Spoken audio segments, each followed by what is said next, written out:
Biggest stories in politics and current affairs with the help of my two comedian panellists and a variety of special guests. Free Speech Nation, Sunday nights from 7 on GB News, the People's Channel, Britain's news channel. You've probably seen politicians interviewed 1,000 times, but we do it differently. We find out who they really are, we don't shout, we chat, and hopefully we bring a bit of light, not just heat. Did you know Kate Moss? Apparently. Do you have a pair of jeans or a pair of jeans? No, of course I don't. What would I do with them? My friends are like, oh my God, what's she doing now? Join me every Sunday at 6 for Gloria Meets, only on GB News, the People's Channel, Britain's news channel.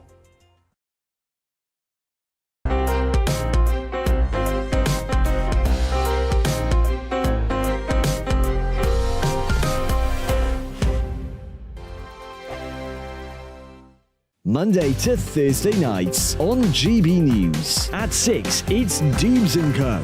7 o'clock, Farage. At 8, join Jacob Rees-Mogg. And at 9, Dan Wootton Tonight, followed by headliners on TV, radio and online. This is GB News. First and foremost, I am a GB News fan, and I was before I was working here. Just love the fact that we're asking the questions that a lot of establishment media won't ask. With a bit of a twist, we not only want to inform you, but we want to keep you entertained. It's worth the drive because you get in and the team's all ready and waiting, they're itching to go, and it's a proper little family. GB News is the People's Channel. It's the audience that makes the programme sing. We're giving our viewers and our listeners a voice. I see the thousands of your letters, tweets, emails, you name it, coming in. Britain is broken.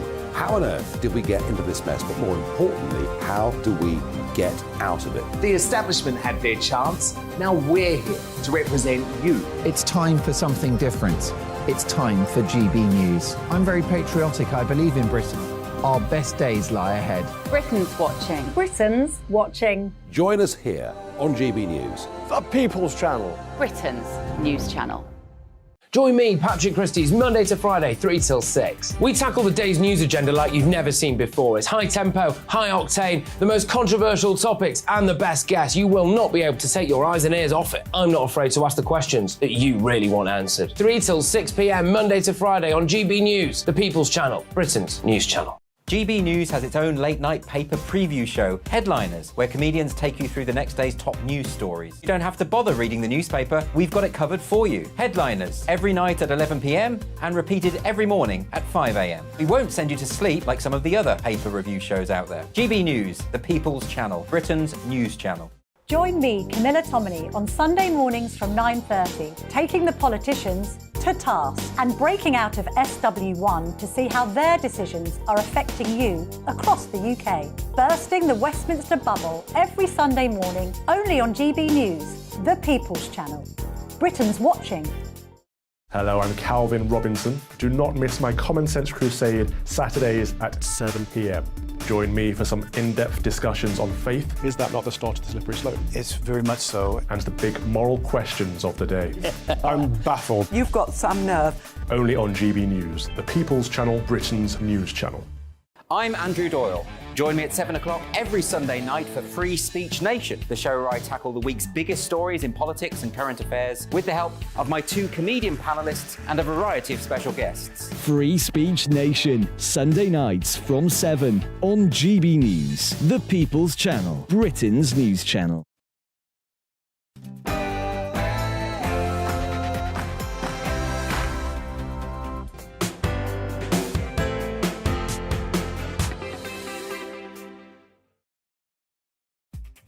Good afternoon, welcome to GB News Sunday. I am Emily Carver, and for the next 2 hours I'll be keeping you company on TV, online and digital radio. We have got a jam-packed show for you today. The breaking news: Diane Abbott has suggested in a letter to The Observer that Jewish people do not face racism, but instead face prejudice similar to that experienced by redheads. She tweeted that she wants to disassociate herself from her remarks, but she has since had the Labour Party whip suspended pending an investigation. Was Labour right to remove the whip? Is this ignorance or pure bigotry? We'll be discussing that with a number of guests coming up throughout the show.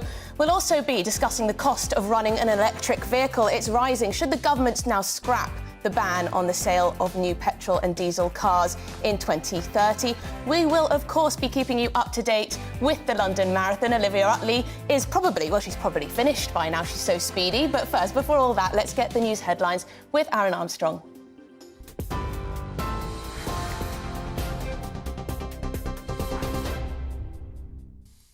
Thanks, Emily. Good afternoon to you. It's 1:01 here in the GB newsroom. An alert will be heard on smartphones across the UK from 3 o'clock this afternoon.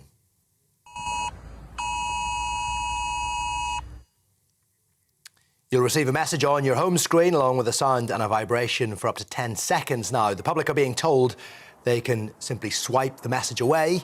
Drivers, though, being advised to follow normal traffic laws, so don't touch your phones until it's safe. The government is testing this new emergency siren to warn people about life-threatening situations like fires, flooding or terror attacks. The Deputy Prime Minister Oliver Dowden says it could save people's lives. It's the case that this has been developed with the National Cyber Security Centre, which forms part of GCHQ. There will be very strict procedures in place for its authorisation, and it will only be used in a situation where your viewers' lives are in danger. I'm determined that there is a very high bar for the use. Diane Abbott's been suspended as a Labour MP pending an investigation for saying Jewish people are not subjected to racism. In a comment article for the Observer newspaper, the former Shadow Health Secretary said Jewish people were subjected to prejudice like Irish or red-headed people, but they did not experience racism. Her comments have been criticised on social media. The comedian David Baddiel tweeted this: in the 20th century, 6 million Jews were murdered. Not sure that's prejudice.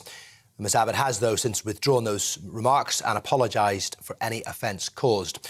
A Labour Party spokesperson has condemned the comments as deeply offensive and wrong. The UK is preparing to remove embassy staff from Sudan amidst fierce fighting, although planned evacuations by other countries appear to be facing difficulties. The rival military factions battling for control in Sudan have accused each other of attacking France's convoy, claiming one French person has been shot. Egypt says a member of its mission has been wounded by a gunshot. US Special Forces, though, have evacuated diplomatic staff and their families from the capital, Khartoum. A government source says British embassy staff in Sudan will be brought out as soon as it's feasible to do so. The Home Secretary says it is crucial the government has the power to deport migrants without being blocked by the European Court of Human Rights. In the Sunday Telegraph, Suella Braverman said for Britain to be truly sovereign, it needs to be able to decide who enters our territory. This comes after 11 small boats carrying nearly 500 people crossed the Channel yesterday. Lib Dem leader Sir Ed Davey says the government isn't doing enough to tackle the issue. The backlog of asylum applications that have not been processed is 160,000. That's the problem, and this does nothing to solve that. Liberal Democrats want this problem solved, but the government is just being in chaos and can't even do the basics right. Sir Mo Farah's finished 9th in his final London Marathon with a time of 2 hours and 10 minutes. The race is still going, though. The final group set off just under an hour ago. Today's event set to be the largest ever, with at least 45,000 people taking part, and it's hoped around £60 million will be raised for charity. The Scottish Government spent more than £300,000 on TikTok before banning it because of security concerns. It followed a similar decision by the UK to ban the app from government devices over concerns that sensitive data could be accessed by the Chinese state. China has dismissed the claims. More than £338,000, though, was spent on marketing campaigns in just over 3 years by the Scottish Government from 2020. And 2 new pictures of Prince Louis have been published as he celebrates his 5th birthday today. He's been photographed being pushed around in a wheelbarrow by his mum. Louis is expected to accompany his siblings in the procession from Westminster Abbey during the King's coronation next month. And the Prince of Wales is amongst those congratulating Wrexham Football Club after getting promotion back into the Football League after a 15-year absence. The Hollywood actors Ryan Reynolds and Rob McElhenney, who own the club, were in the crowd. They watched their team beat Boreham Wood 3-1. Prince William says he's looking forward to an exciting future for the club and that they are doing Wales proud. More on all our stories as they happen, of course. But now on GB News, it is back to Emily.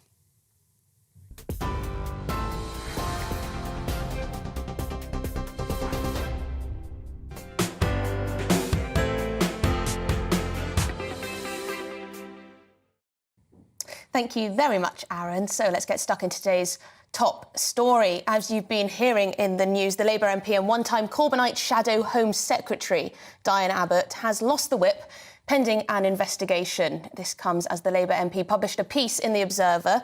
She was discussing racism and prejudice. In the short article, Abbott suggested that Jewish people do not face racism, but face prejudice that redheads face. Shortly afterwards, the gaffe-prone former Shadow Home Secretary released an apology on Twitter.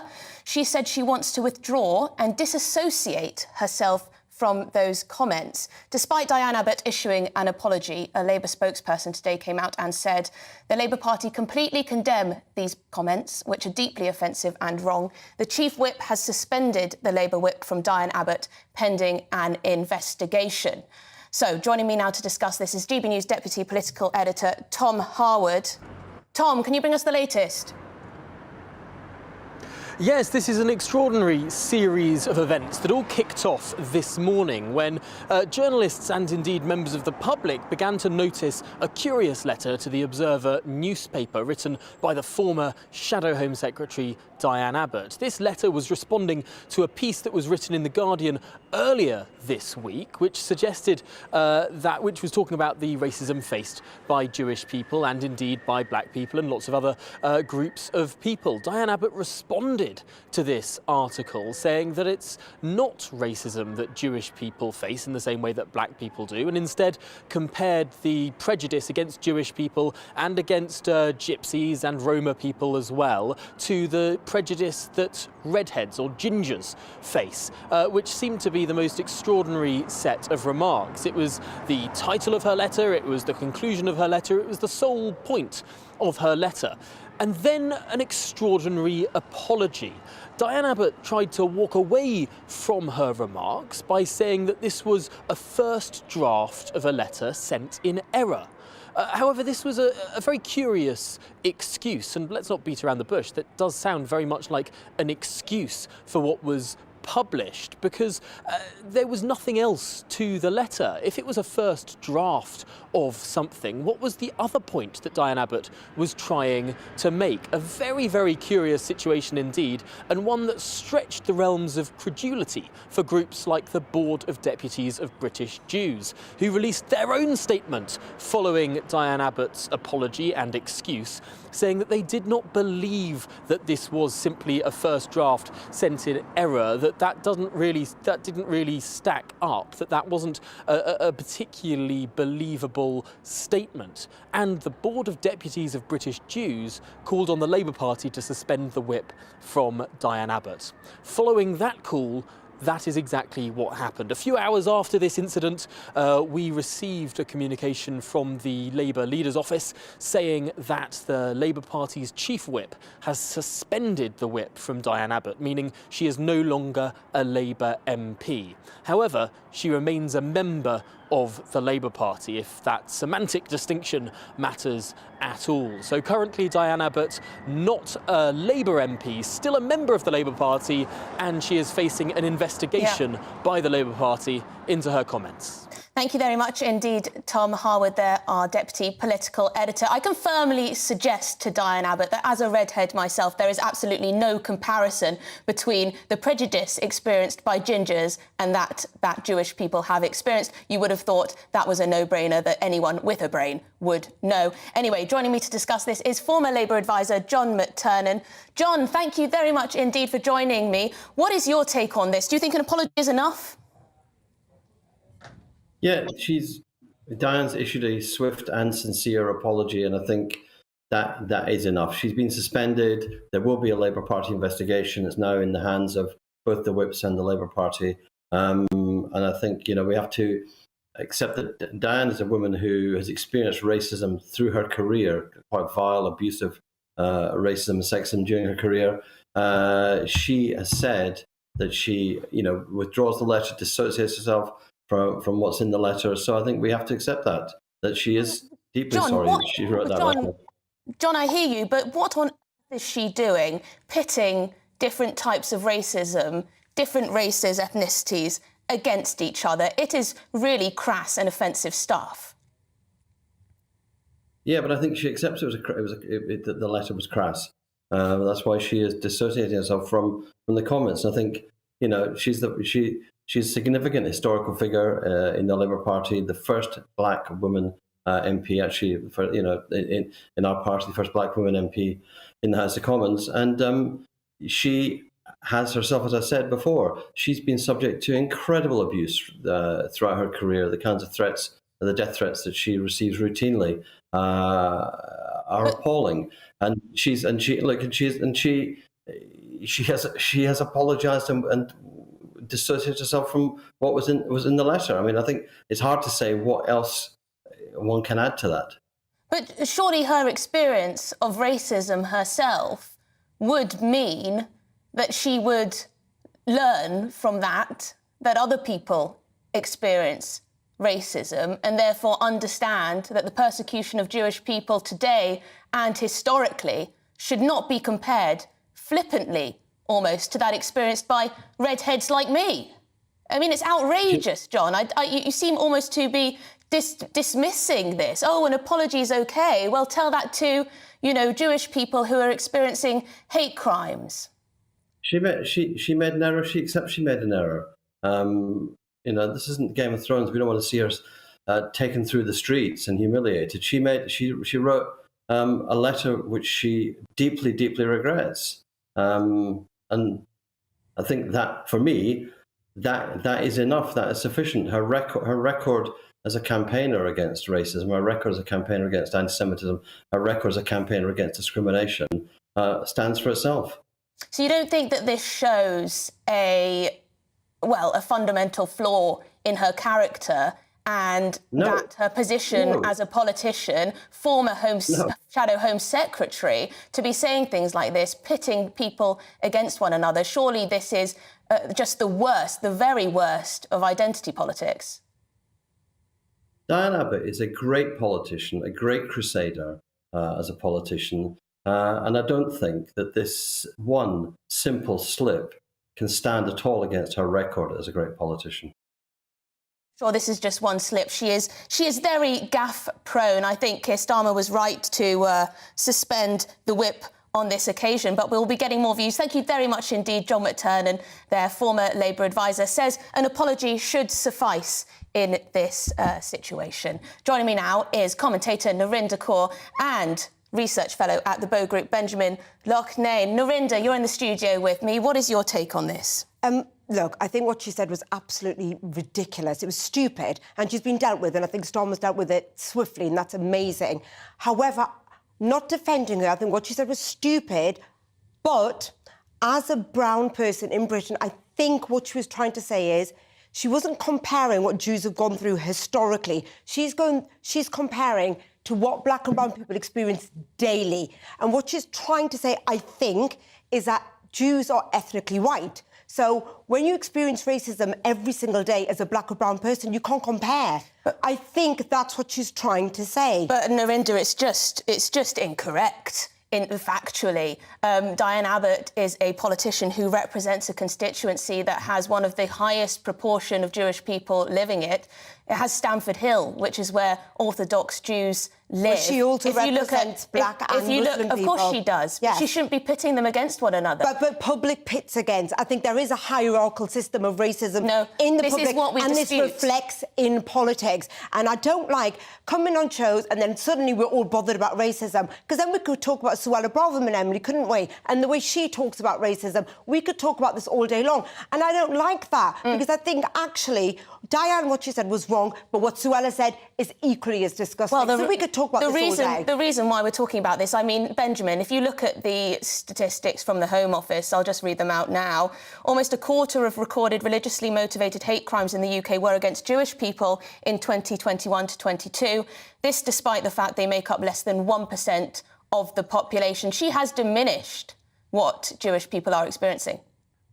Yeah, absolutely. I don't really know why Narinder is defending the comments. I'm not defending her. Even Diane Abbott isn't defending the comments. That's why she came out and apologised to them. She said that she I'm sent actually in not a wrong defending draft. her. But it's one thing to draft a letter which you don't agree with. It's another thing to have it published in the Observer and actually send it off. I think really this is not a question so much of what she said, but of her competence to actually carry out her tasks as an MP. Because if you have had that much experience and you understand the press scrutiny that comes with being in high office, you should know not to send in a letter that's that deeply insensitive to a national paper. I mean, frankly, it's embarrassing. Yes, that's what I was trying to get at with John McTurnan, the former Labour advisor. Poor political judgment, Narinder, if anything else. But I'd say that Starmer's dealt with it. She's apologised.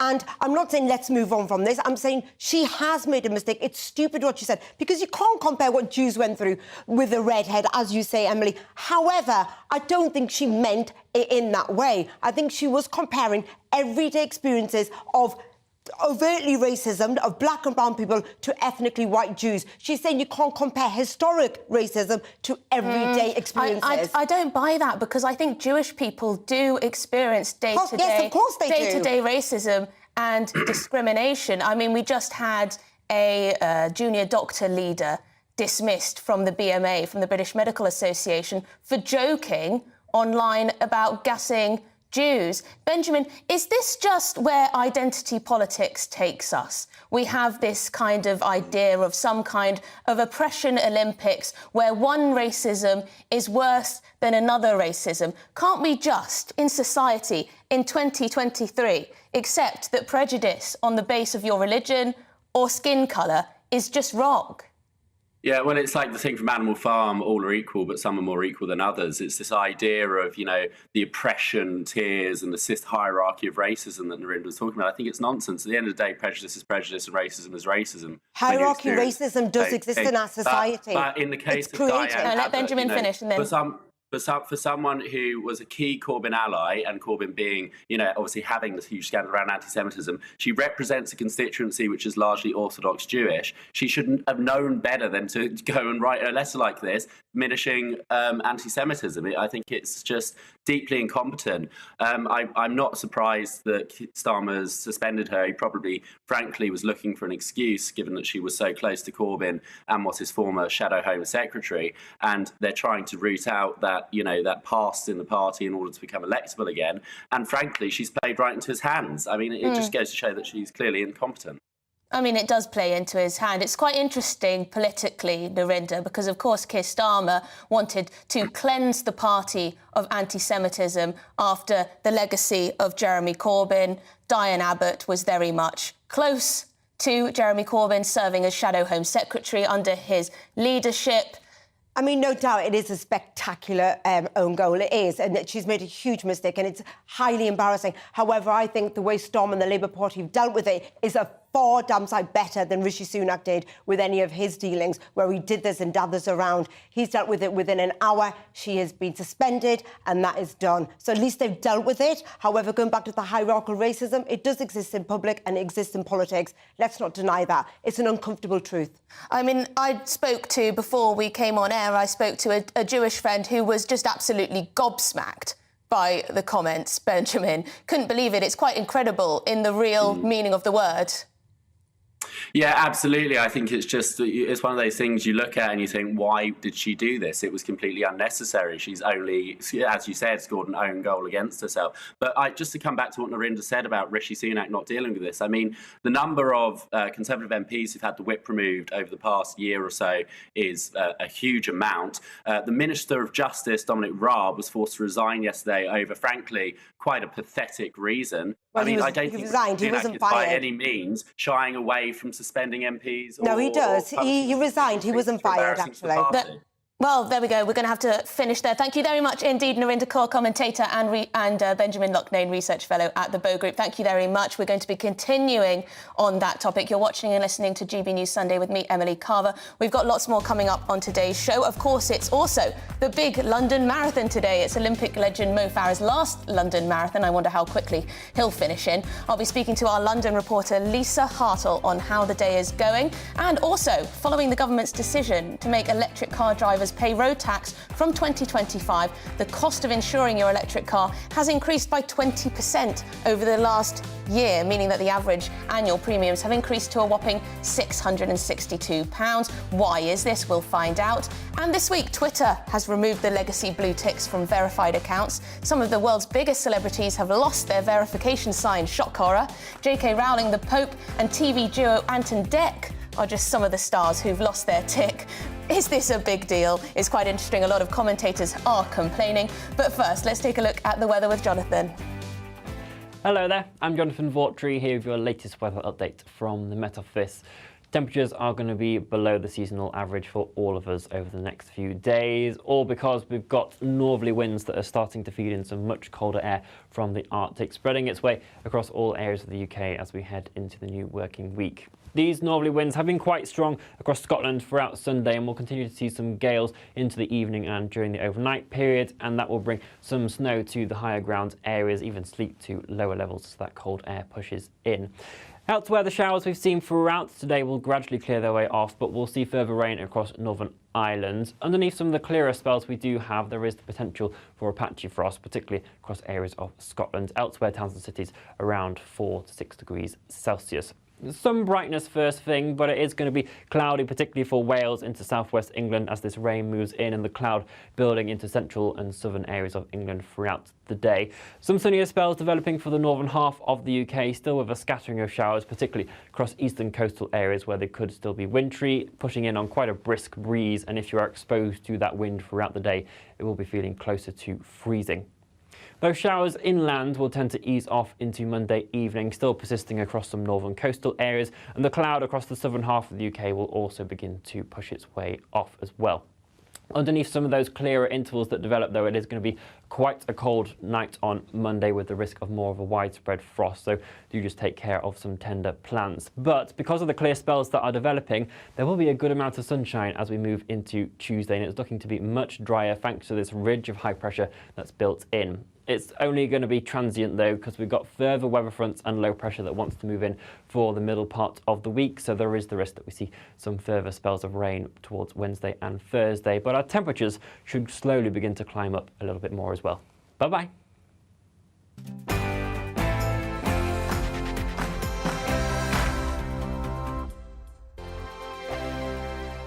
It's all about family, being in people's living rooms, all the interaction and getting to know who our viewers and listeners are. When I was young, my dad used to say, Nana, stop arguing. I wanted an outlet that would enable me to give my opinion.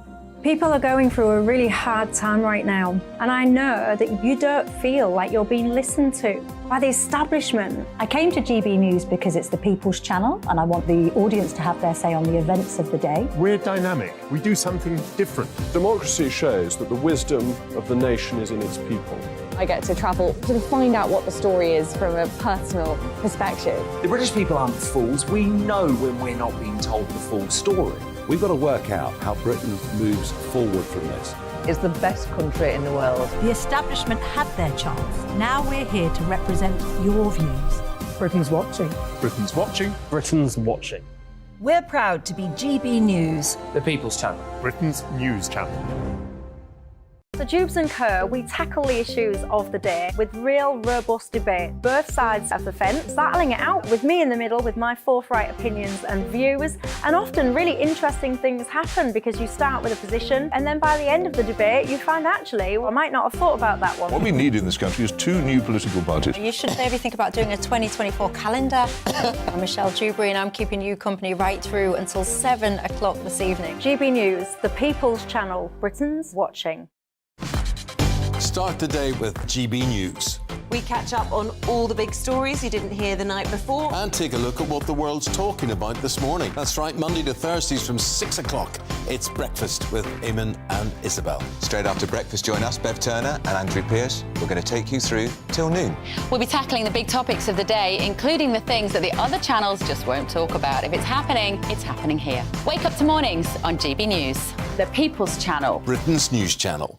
I'm Simon Evans. Join me on GB News for Headliners at 11 p.m. What's the scoop? I'll be joined by two of the country's top comedians. That's right. As we take a look at tomorrow's newspapers tonight. We're going to get into trouble. If it's a big story, we'll be covering it. Spill some tea on him. There we go. But we'll also have some fun. I wouldn't stick up a bank. My father didn't love me. So anyway. Headliners every night from 11 on GB News, the People's Channel, Britain's news channel. Saturday nights on GB News. From 6 p.m, I'll give you my unique take on the world today. Then at 7, it's me, Calvin Robinson, with my Common Sense Crusade. New to GB News is the Saturday 5. 5 times the opinion. Join us every Saturday from 8 p.m. as we debate the week's stories. With us 4, plus a special guest. And at 9, of course, it's Mark Dolan Tonight. Saturday nights on GB News, the People's Channel, Britain's news channel.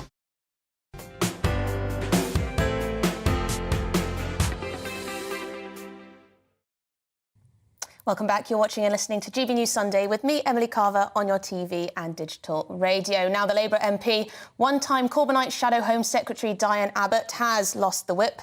Pending an investigation, this comes as the Labour MP published a piece in The Observer. She was discussing racism and prejudice. In the short article, she suggests that Jews do not face racism, but they face prejudice, similar to that which redheads face. Shortly afterwards, the gaffe-prone former Shadow Home Secretary released an apology. On Twitter, she said she wants to withdraw and disassociate herself from those comments.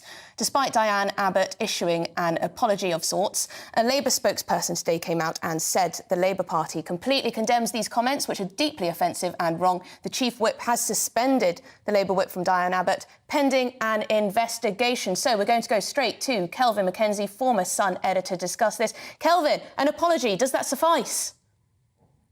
Well, I'm not into the council culture in a massive way. But what this does prove conclusively is that anti-Semitism is deeply rooted within the Labour Party, and that no matter how hard Starmer either tries or pretends to try, he can't dig it out. There will be other examples of this, of which we know not, but which will try. I'm sure there is a groupage which I could think of within the Labour Party who are very, very hostile to the Jewish population, even their Jewish voters, I suspect, and they keep tripping him up. No, and what I don't understand is she look. I don't think she's the brightest person around. How does she announce that she's disassociated herself from these remarks? After all, she was the person that wrote the remarks and sent the letter in. I sent the email in. I mean, what an extraordinary. The question the Labour Party has to face is: are they genuinely anti-Semitic, or are they, as I suspect, genuinely Semitic? That they can't get it out of themselves. Of course, we can't tar the Labour Party off the back of Diane Abbott's hideous comments. Hold on a second. Ignorant. Hold on a second, Emily. It was only a few years ago that they had Corbyn running the joint, and nobody. There was lots of this, that, and the other going on, but only when Starmer came over and basically kicked him out of the party. And I suspect he's going to do the same here. This will not stop it. There is an ingrained anti-Jewishness within Labour. I mean, it'll be quite extraordinary if she does get booted out of the party altogether for this. I mean, I could certainly see the case for this. But she clearly believes, does she not? She clearly believes from her words that some racisms are worse than other racisms. This is a horrible way of looking at the world. It's identity politics gone mad. And I can safely say, as a redhead, there is absolutely no comparison between any prejudice I have experienced for being a ginger and that which Jews have experienced today and have experienced historically. Yes, well, I mean, what is astonishing is that anybody has to say that.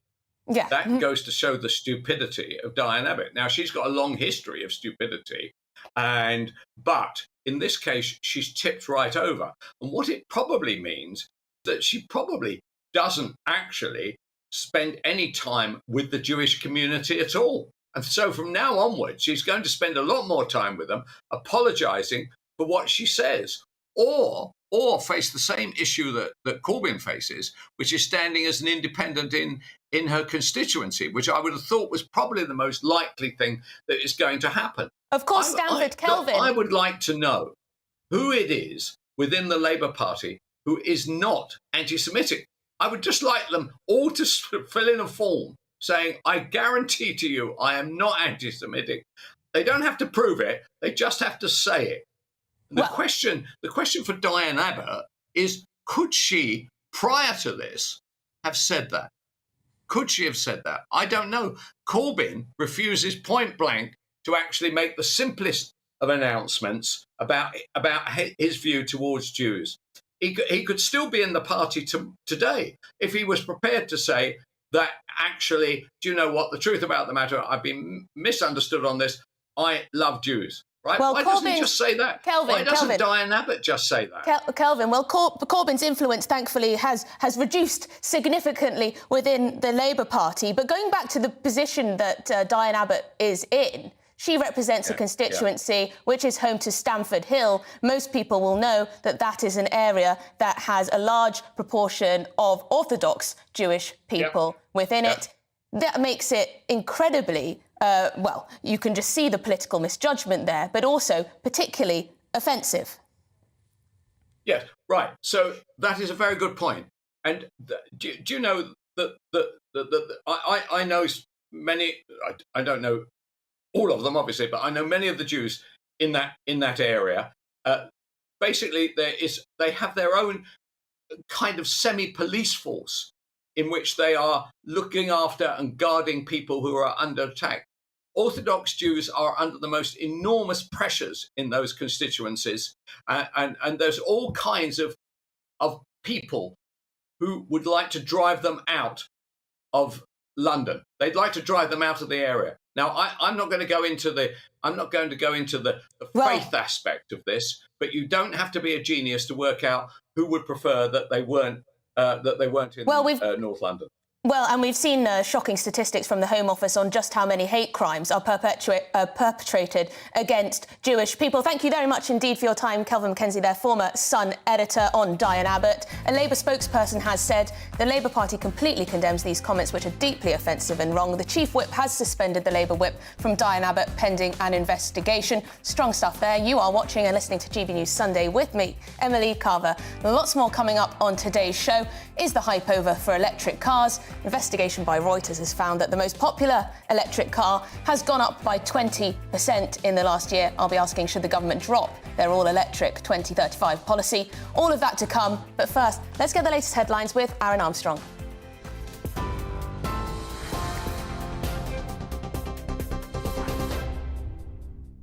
Hi there, it's 1:33. I'm Aaron Armstrong in the GB newsroom.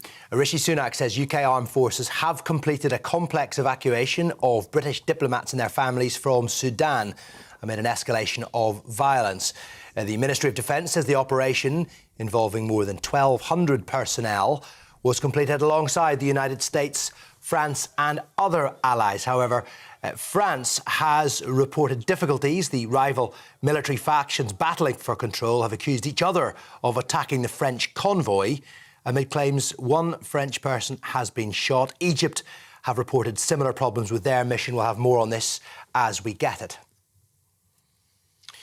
An alert will be heard on smartphones across the UK from 3 o'clock today. People will receive a message on their home screen along with a sound and a vibration. It may last up to 10 seconds. The public are told they can simply swipe it away, but drivers are being advised to follow normal traffic laws, so not to touch phones until it's safe to do so. It is intended to warn people about life-threatening situations like fires, flooding or terror attacks. And Diane Abbott's been suspended as a Labour MP pending an investigation for saying Jewish people are not subjected to racism. In a letter for the Observer newspaper, the former Shadow Health Secretary said many types of white people with points of difference, like Irish, Jewish or red-headed people, are subjected to prejudice, but they don't experience racism. Ms Abbott has since withdrawn the remarks and has apologised for any offence caused. A Labour Party spokesperson has condemned the comments as deeply offensive and wrong. We're on TV, online, DAB and TuneIn Radio too. This is GB News. Emily will be back after the break.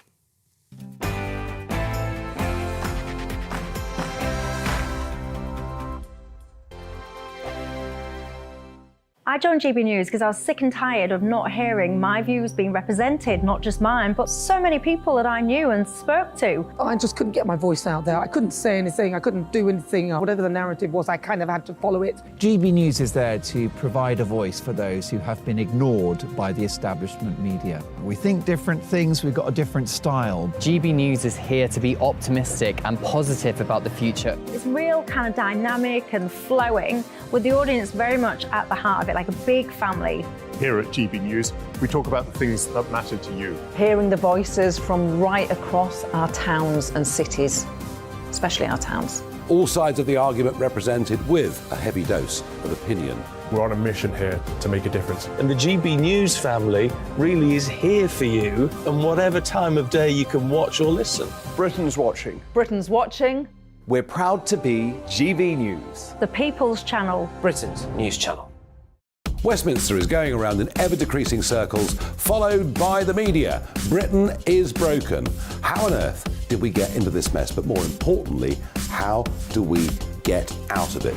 Join me at 7 p.m, Mondays to Thursdays on Farage, here on GB News. We will have open, rational debate. We've got to work out how Britain moves forward from this. Join us here on GB News, the People's Channel. Britain is watching.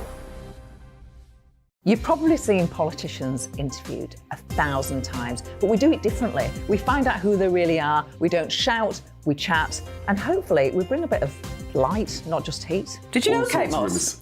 Apparently. Do you have a pair of jeans or a pair of jeans? No, of course I don't. What would I do with them? My friends are like, oh my God, what's she doing now? Join me every Sunday at 6 for Gloria Meets, only on GB News, the People's Channel, Britain's news channel. I'm Jacob Rees-Mogg, the Member of Parliament for North East Somerset and a former government minister. For years, I've walked the corridors of power in both Westminster and the City of London. We need to have the arguments, the discussions on how we make it better. Crop failures, famine, war, suffering on a scale completely unimaginable. We are putting the cart before the horse. As Charles I said at the scaffold, he was the true defender of liberty. Yeah, I've completely derailed the conversation. Join me Monday to Thursday at 8 p.m. on GB News, Britain's news channel. New to GB News is the Saturday 5. Join us every Saturday from 8 p.m. as we debate the week's stories. Right, folks, that was a spicy one, wasn't it? With us four, plus a special guest. Sometimes she has to stick her foot in it. Sometimes she has to say things as they are. Sometimes I think we should keep the refugees and send the pensioners to Rwanda. Then we'd be in a much better state. Well, Benjamin, that is... The Saturday 5. Saturday nights from 8. Only on GB News, the People's Channel. Britain's news channel. Watching.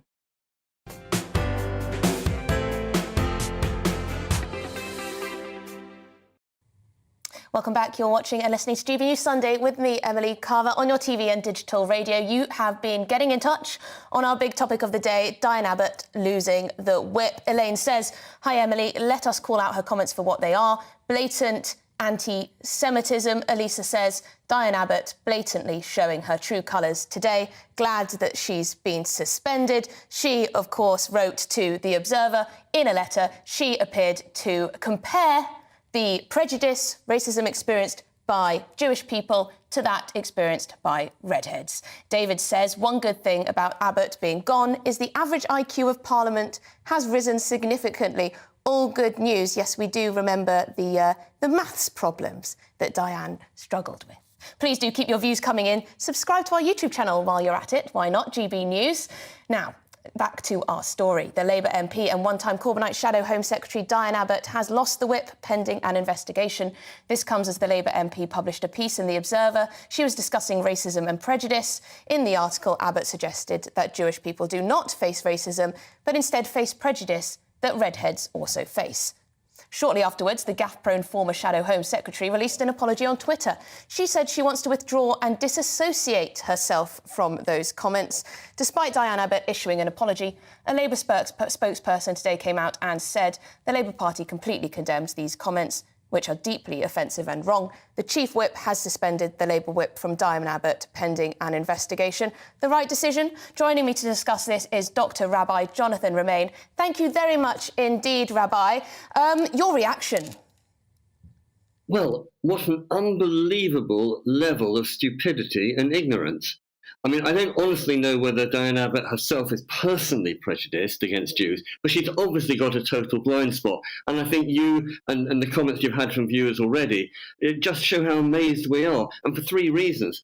Firstly, you know, she's someone who has personally experienced racism herself, and therefore you'd expect her to be a little bit more sensitive to others. No.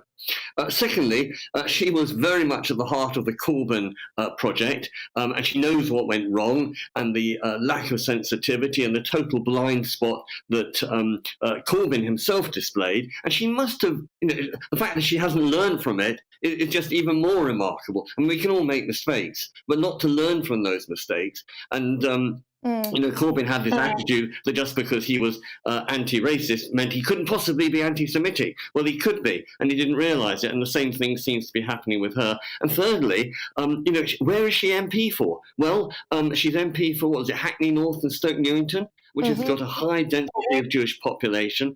And she, you know, she must know her constituents. She must know that Jewish history, unfortunately, has been characterised by centuries of persecution and prejudice. And therefore, her to come out with these remarks is really just beyond belief. I mean, it's just quite amazing that any intelligent human being, particularly someone in a position of responsibility, would come out with this. So I'm actually rather glad that she's been suspended, because it just shows that the political party, Labour, are sort of just aware of just how, well, I can't decide, to be honest, whether it's offensive or stupid, but it's certainly an unholy mix of both. Well, and she needs to... I think you'd be forgiven for finding it offensive. Clearly, a lot of people have, and a lot of people will if they haven't seen this already. But what strikes me is clearly from this article, Diane Abbott believes that there is a hierarchy of racism and that Jewish and anti-Semitism isn't high on that list. Well, there is no such thing as a hierarchy of suffering. You know, as someone who only has a small family because the Nazis killed my great-grandparents and uncles and aunts in the concentration camps, you know, I don't want to say my suffering is worse than that of a black person. We're all suffering. And for her not to be aware of that, I mean, even children at school do Holocaust education, and not to be aware of the suffering of others, and not just Jews, of course, but other people, and to say that black people have only, you know, got a hierarchy of suffering that nobody else has experienced. Again, it's just the level of ignorance that gets me, and how unintelligent and unaware and unhistorical can you be? And do we want someone like that being in Parliament? Yes, it does. It does seem as though Diane Abbott does not know her history, to say the least, and that's being kind. Yeah, she doesn't know her history. She doesn't know the constituents that she's supposed to be representing. No. I mean, you know, whatever her political views, I would not want her to be my MP if I was living in Hackney North and Stoke Newington. So hopefully the voters will express an opinion. Well, we'll find out, depending on if she has to run as an independent. We shall see. We'll see what happens with events. But thank you very much indeed, Rabbi Jonathan Remain there giving his reaction to Diane Abbott's comments. But moving off that topic for one moment, speaking of history, today is St George's Day, of course. Towns and cities across England are coming together throughout the day to mark the occasion. Family fun days are planned. It's expected that thousands will take part in the experience, with dancers, dragons, knights, providing entertainment for families by celebrating England's heritage and culture. Let's now cross over to Trafalgar Square in London, speak to GB News national reporter Paul Hawkins. Paul. Yeah, afternoon, Emily. There had 20,000 people here last year. Don't think we're going to get that many today because of the weather, but nevertheless, we are still celebrating the patron saint of England here in Trafalgar Square, looked on by Nelson. There's all sorts of things going on, actually. There's people up there on the stage performing. We had a choir up there earlier. There's food stalls going on. Over here, we've got some knights training. We're going to talk to some of those people that are giving that training at the moment. There's also pearly kings and queens here as well, including Clive and Bob. Good to speak to both of you. First of all, how are you feeling about St George's Day? Well, we love it. We always come up here. We've been coming up for years and years. Always lovely to meet the public and just give a little bit of fun back and bring a smile to a face. Yeah, Bob, what does it mean to be a pearly king? What is that all about? Yeah, it's all about charity. We don't charge for our time or anything like that. And what we do, we collect money throughout the year, different occasions and functions. And at the end of the year, we divide the money out and it goes to charities. Yeah. So it's all for a good cause then? All for a good cause. And what does St George's Day mean to you, especially in terms of being English, etc.? Well, it's like the pearly kings and queens. It's a part of our heritage. Yeah. So people think we've died out. Yeah. So the more places we can come to prove that we haven't died out. We've got youngsters coming up. Yeah, yeah. Because Clive, some people say, the Scots, they celebrate St Andrew's Day, St Patrick's Day in Ireland, etc. Yeah, the English are a little bit more modest about it. Do you think there's something in that? Yeah, because the Irish do it better, don't they? Do they? So No. Well, they do, yeah. To be honest, I don't know why it is. No one knows why it is. Everyone sort of has a little moan up about, St George's Day not being celebrated throughout the world, but we do our best. Yeah. We're here, we're going to have a few beers later and we'll sing a few of the old songs later on, Yeah. So if everyone does a little bit, then it'll be a lot more celebrated, wouldn't it? Yeah, and you said, actually, it's funny you say celebrated throughout the world, because obviously they're celebrating it as well today. Moldova, Belize, Ethiopia. So I've heard, indeed, yeah. We're not on our own, so perhaps we should get together. Yeah, we should have a live link-up. A kind of something like Eurovision. Mate, can't wait, eh? We'll have some national songs from all over Europe. Yeah, listen, thanks for speaking to us, guys. Really You're appreciate it. There's the dragon over there. If you just have a quick look over there. Let's speak to the people that are in charge of training how to slay that dragon. We can now speak to Salaf Salot and Bernard Salaf Salot. Thanks for speaking to us. Hello. Appreciate it. Important day for you. Very important day, yes. We're here today with our night school. Brought some squires along to teach them some squireship, some sword fighting, some heraldry. Bernard here is the guardian of the dragon. I am, yes. I come from a long line of dragon keepers. Yeah. Yeah. And how are ye pupils behaving today? Have you been training? Oh, they've been very courageous, yeah. I mean, these days we're less about slaying the dragons because there aren't that very many of them anymore, so we're more about preserving the ones that we have. Hang on a second. So you're telling me St George is up for preserving the dragon, not slaying it? Absolutely, yes, yeah. We're retelling the St George's story, bringing it up to sort of modern speed. Cutting out some of the less liked parts of it and letting the kids reimagine and modernise the legend of St George, whilst also giving them the true facts of St George. Ah, fair enough. And Salaf Salot, have you got any good jokes up your sleeve? Yes, I have. It goes, once a king, always a king, but once a night's enough. Very good. Salaf Salot, I'll leave you to it. Thank you very much for speaking to us. Bernard, thank you very much. Loving the moustache as well. Thank you very much. There you go. So that's just give you a little flavour of what's happening here in Trafalgar Square at the moment. And as I say, they're celebrating St George's Day all over the world. And frankly, it's not rare for St George or any other patron saint of a country not to come from the country itself. In fact, Emily, quick quiz for you, bit of trivia, which is the only home nation whose patron saint actually comes from the country? Wales. Yeah, you're the only person that's got it right today. Quite right too. St Andrew and St George from the Middle East. And St Patrick apparently from what is now Cumbria. So yes, St David, the only patron saint who's actually from one of the home nations. And frankly, that's normally how it is for most of the patron saints in the world. So I don't know why a lot of people make a big thing about the patron saint not coming from the country. That's pretty much the norm, to be honest. Yes, people like to seem very intelligent, pat themselves on the back for saying that. Thank you very much indeed, national reporter Paul Hawkins. They're from a rather wet, unfortunately, in Trafalgar Square. But hey-ho, there are still people out there celebrating. Now, we're moving on, away from St George's Day and away from Diane Abbott's ill-judged remarks. Is the spark gone from owning an electric car? An investigation by news agency Reuters has revealed that the cost of insuring a Tesla, Britain's most popular electric car, has skyrocketed by 20% over the past year, meaning the new average is £662 per year. The price of petrol is coming down, the cost of electricity is jumping. What should the government do with all their electric cars, all their electric car policies, that 2035 policy as well? Joining me now is Stuart Masson, the editorial director of The Car Expert, and Mike Parry, broadcaster and journalist here in the studio. Right, Stuart, are people turning off the electric car? Good afternoon, Emily. It's fair to say over the last few months, 3 to 6 months, sales of new electric cars have been stagnating. So if we look at the first 3 months of this year, the market share for new electric cars is exactly the same as it was 12 months ago.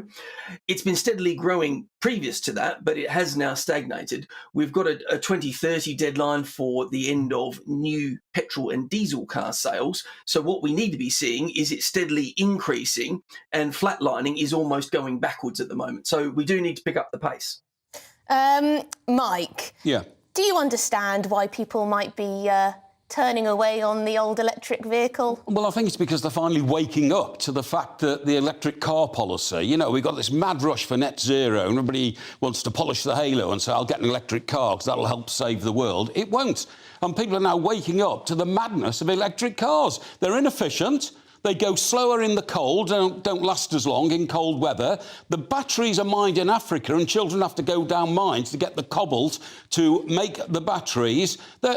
You can't charge them if... I've got a figure here, look, if 1 in 3 cars became electric by 2030, that's the deadline date, which, by the way, even the Europeans have got a more realistic deadline date of 2035, but we've got 2030. If 1/3 of cars in this country are electric, by 2030, we will have to have built 400,000 charging points across this country, because we've got hardly any at the moment. And that would cost 30 billion quid, and that would be passed back onto the motorist. Electric cars don't work on any level whatsoever. They're even so heavy that local authorities in this country are now seriously having to engineer and test multi-storey car parks, because if they were full of electric cars, which generally speaking can weigh up to twice an ordinary car, the car parks would collapse. It's a mad policy. You can't charge them. I've got a petrol station near me, right? And I go in there and I put petrol in the Mercedes and all that. But they've got half a dozen bays for electric charging. They hardly ever work. But you know, people. Well, I mean, you raise a few points there, Stuart. Infrastructure clearly not keeping up, Yes. is it?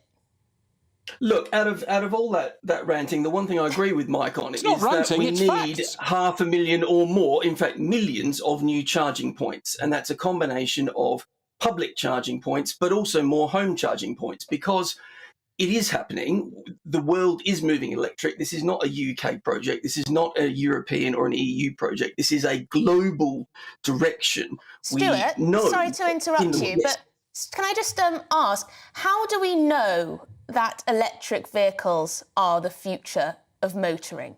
It seems that a lot of money's been put behind them. We have a lot of policy pushing us in that direction. What if, come 2030, there's actually a much better way for vehicles to be driven? And we put all of this money into pushing electric vehicles, and then we find out, actually, they're not the best bet. That's absolutely correct. That will happen, and that happens in every industry in the world. That we have a better step that we move to, and then down, in another decade, another 2 decades, there will be better steps, and we'll move towards it. Mike just mentioned hydrogen. Hydrogen fuel cells have been the future for 50 years, and they're still the future. They will have a really good impact in heavy vehicles, trucks and buses first, and they then may move their way into passenger cars. But we know that the next step for family car transport will be battery electric vehicles, and then down the line there will be something else, whether that's better battery electric vehicles or a new system. It will happen. It's been happening for generations across every aspect of human endeavour. Yeah, but Stuart, can I ask you this? Where is the power going to come from? We've closed down about 7 nuclear power stations in this country in the last 10 years. We haven't yet built Hinkley C or Sizewell C, which are going to provide us with loads of energy, nuclear, clean energy. They won't be built until the mid-30s, probably. Where is all the power coming from? In 2 of the last 3 winters, the National Grid has put out warnings that you may have to expect blackouts, because in the winter, we simply haven't got enough power in this country. We don't have secure energy. Renewables can in no way replace the energy we've lost from those nuclear power stations that have closed down and all the coal-fired power stations we've closed down. We simply don't have the power, Stuart. It's a mad scheme. Stuart, that's not a bad point there, is it, really, to bring up? Do we actually have enough electricity? The people on the National Grid say there will be local issues, but the majority of charging will be taking place for cars in non-peak times. The grid is quite smart. charging units are quite smart to be able to help people charge when electricity is cheapest, because it is most plentiful, particularly for home charging. Yes, there are issues that need to be overcome. This is the biggest transition for the automotive industry since the automotive industry started 100 years ago. And it affects car manufacturers, it affects customers, it affects governments, and it will bring problems and pain along the way. But we need to work through it, not run away from it. Yeah, sorry to interrupt, but Mike, just to finish, are you being a bit of a Luddite? This is the future. Our cars could act like batteries. They could act like storage batteries for the network. Not at all. To go back and forth. Not at all. Stuart's trying to make out that we'll all get up in the middle of the night and charge our cars. You can't do that if you're in mid-journey. We know that there's a very limited range with batteries. We know they don't work as efficiently in the cold. And it's a mad, polish my halo policy, green energy, let's save the world. Only 1% of emissions in the world that are dangerous to the climate come from the UK. And of that 1%, only 7% are car emissions. Well, there it's you tiny. go. There you go. Thank you very much indeed, Mike Parry, broadcaster and journalist, and Stuart Masson, editorial director of The Car Expert. Thank you very much indeed. Let me know what you think at home. You're watching and listening to GBNews Sunday with me, Emily Carver. We've got lots more coming up on the show this afternoon. More reaction to the Diane Abbott racism row. See you after these short messages.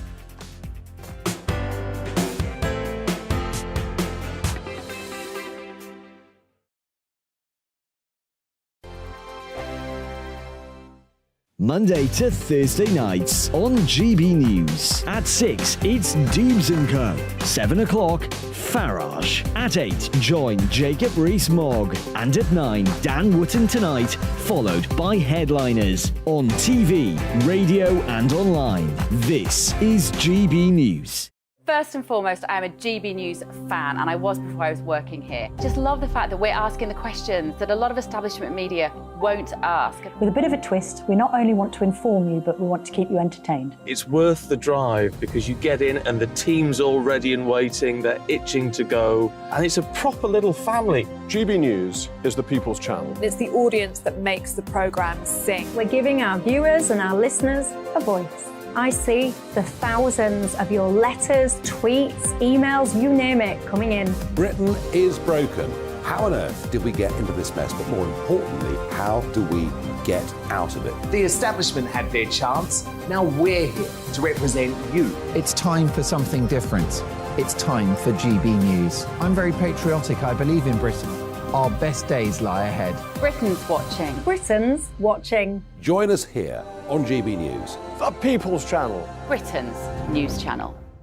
Join me, Patrick Christie's, Monday to Friday, 3 till 6. We tackle the day's news agenda like you've never seen before. It's high tempo, high octane, the most controversial topics, and the best guests. You will not be able to take your eyes and ears off it. I'm not afraid to ask the questions that you really want answered. 3 till 6 p.m, Monday to Friday on GB News, the People's Channel, Britain's news channel. GB News has its own late-night paper preview show, Headliners, where comedians take you through the next day's top news stories. You don't have to bother reading the newspaper, we've got it covered for you. Headliners, every night at 11 p.m, and repeated every morning at 5 a.m. We won't send you to sleep like some of the other paper review shows out there. GB News, the People's Channel, Britain's news channel.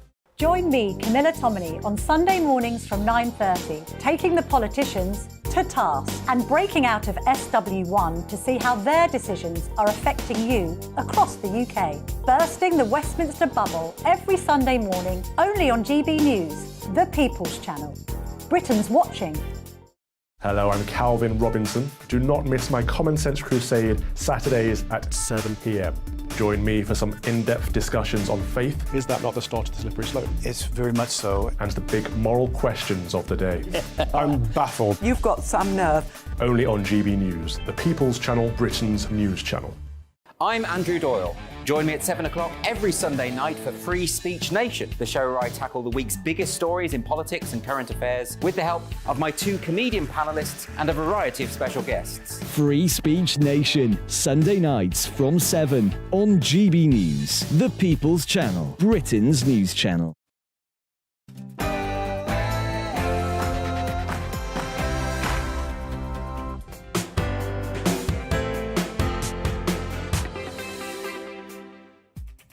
Good afternoon, welcome to GB News Sunday. I am Emily Carver. For the next hour, I'll be keeping you company on TV and digital radio. Big news day today. Diane Abbott has had the whip removed, pending an investigation into a letter she wrote to the Observer newspaper. In it, she suggested that Jewish people do not face racism, but prejudice akin to what redheads experience. Are these comments anything but abhorrent? And up to £8 million of funding has been made available to tackle veterans' homelessness. What difference will this make? Plenty more coming up on the show, but first let's get the news headlines with Aaron Armstrong.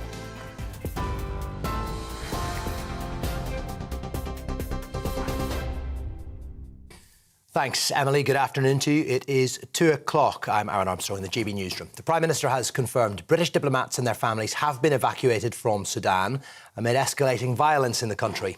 Rishi Sunak says UK armed forces completed a complex mission in the capital Khartoum alongside other allies. Hundreds of people have died in a violent conflict between the Sudanese army and a rival paramilitary group. Speaking in the last few minutes, the Foreign Secretary, James Cleverly, says the government is continuing to ensure the safety of British nationals who are still in the country. We have taken the decision to temporarily close the embassy and to relocate our embassy staff. That gives us the best opportunity to project our diplomatic support back into Sudan, but we remain absolutely committed to support British nationals in Sudan. We will do so in close coordination with our international partners. But the best thing that we can do to support British nationals, and indeed everyone in Sudan, is push the generals involved in this conflict to bring it to an end, and that will remain the priority of our diplomatic focus in the region. An alert will be heard on smartphones across the UK in just under an hour's time.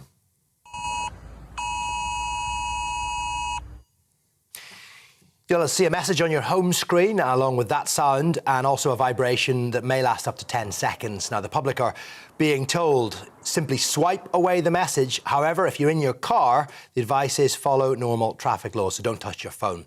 The government testing this new siren to warn people about life-threatening situations like fires, flooding or terror attacks. The Deputy Prime Minister, Oliver Dowden, says it could save people's lives. It's the case that this has been developed with the National Cyber Security Centre, which forms part of GCHQ. There will be very strict procedures in place for its authorisation, and it will only be used in a situation where your viewers' lives are in danger. I'm determined that there is a very high bar for the usage of this. Diane Abbott's been suspended as a Labour MP pending an investigation for saying Jewish people are not subjected to racism.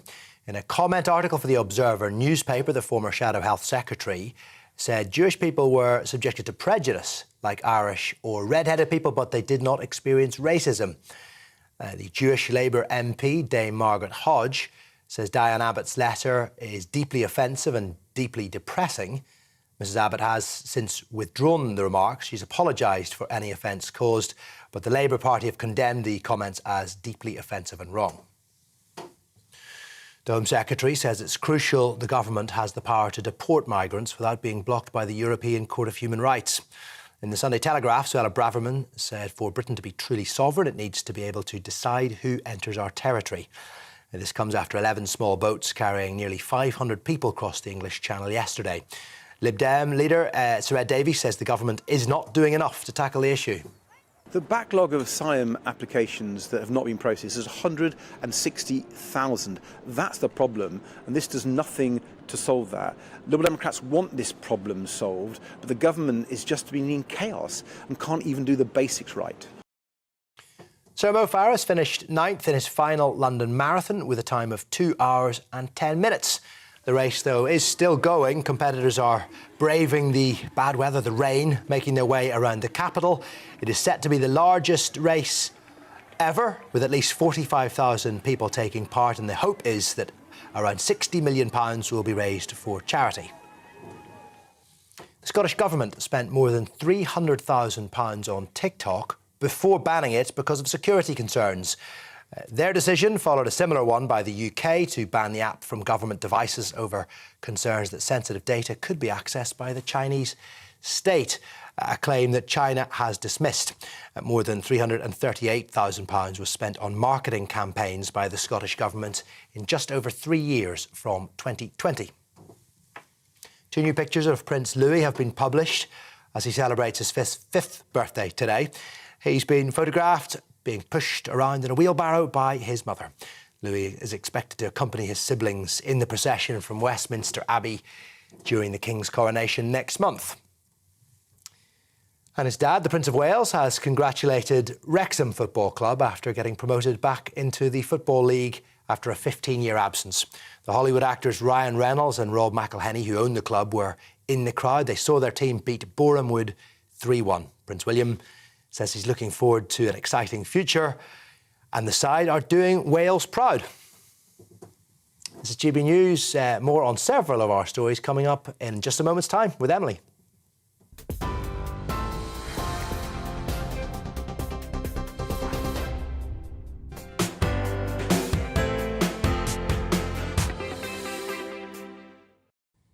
Yes, so breaking news, Labour MP Diane Abbott has lost the whip pending an investigation. This comes as the Labour MP published a piece in The Observer. She was discussing racism and prejudice.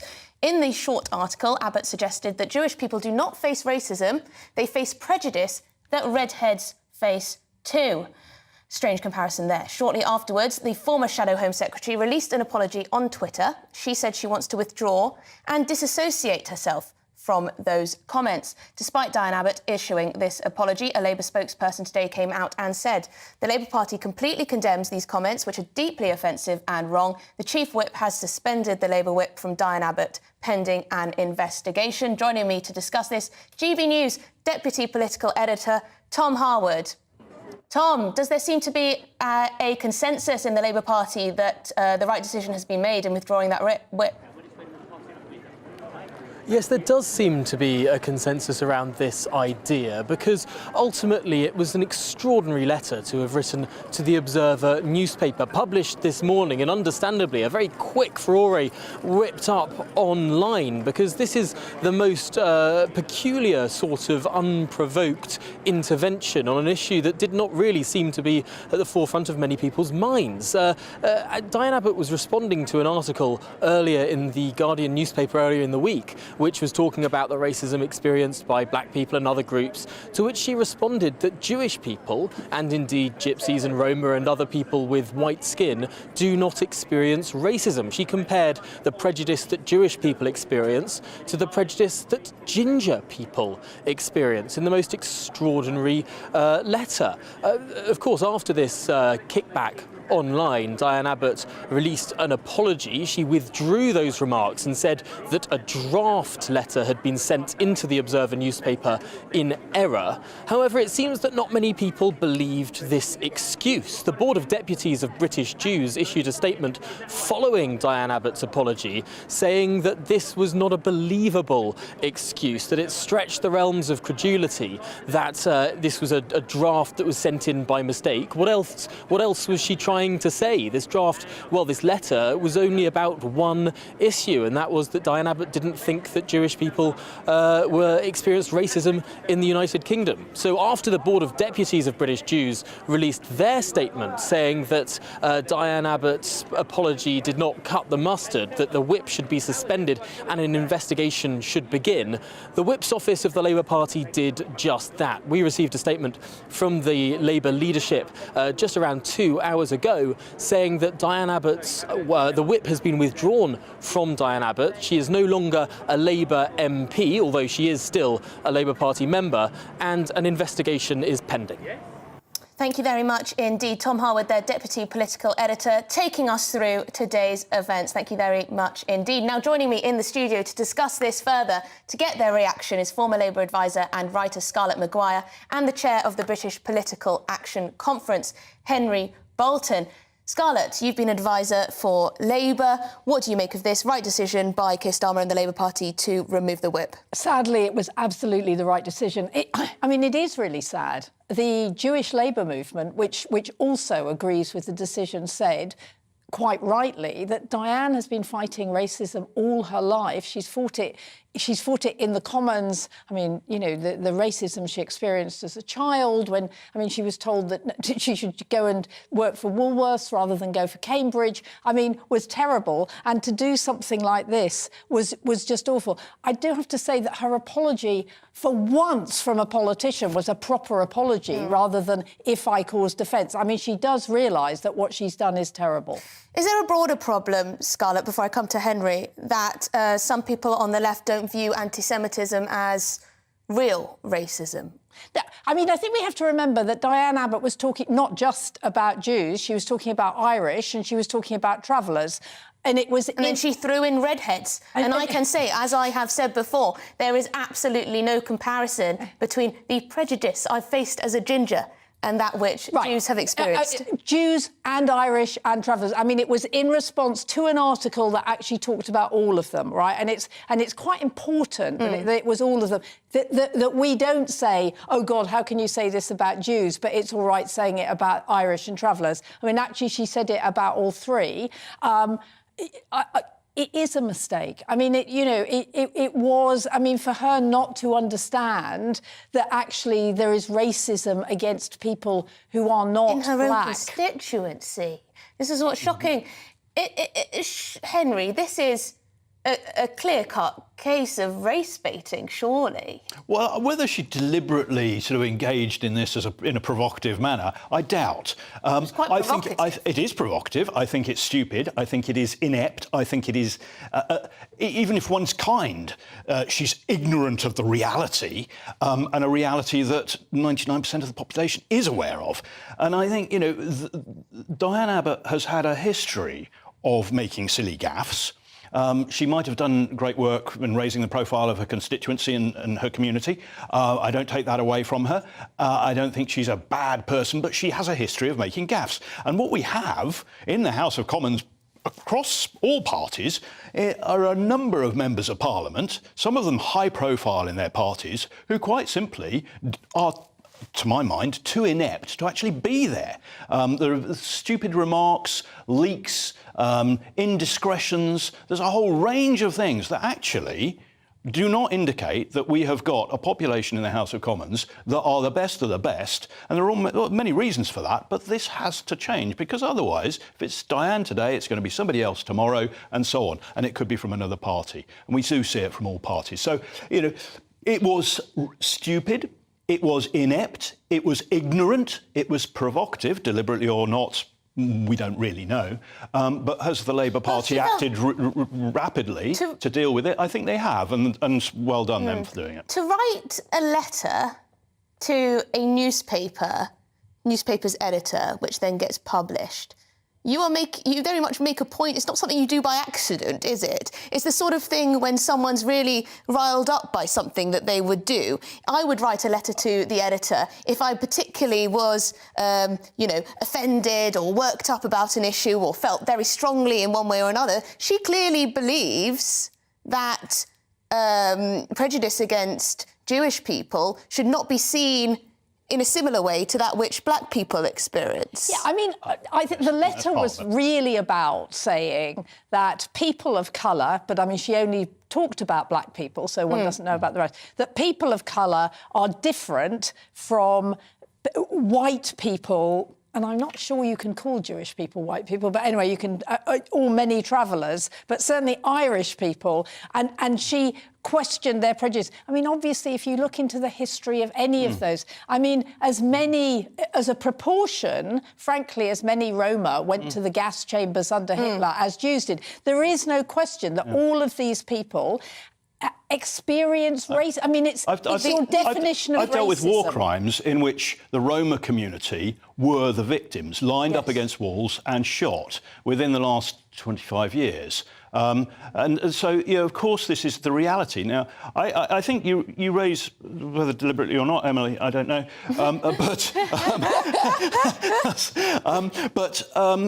there is, I think, and I'm going to say this frankly, and I think we've got to address this if we want to solve divisions in our society. There is a tendency towards protecting the victimisation of coloured people. Now, of course, there is racism. People of colour. People of colour, sorry. Of course there is racism in this country. I think we, as a nation, have made incredible inroads into addressing it. There's a long way still to go, so I'm not in any way suggesting that there is not racism out there. There is, against all sorts of communities. But there is a tendency for some people to make political careers and to gain social status and maintain it through maintaining the division along lines of colour.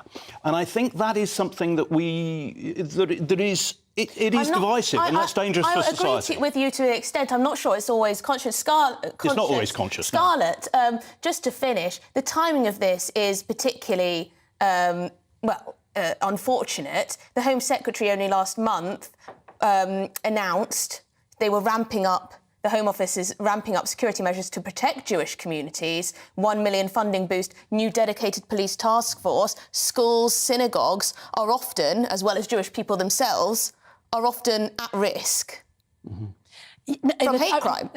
The timing is terrible because, Labour thought they'd buried the anti-Semitism.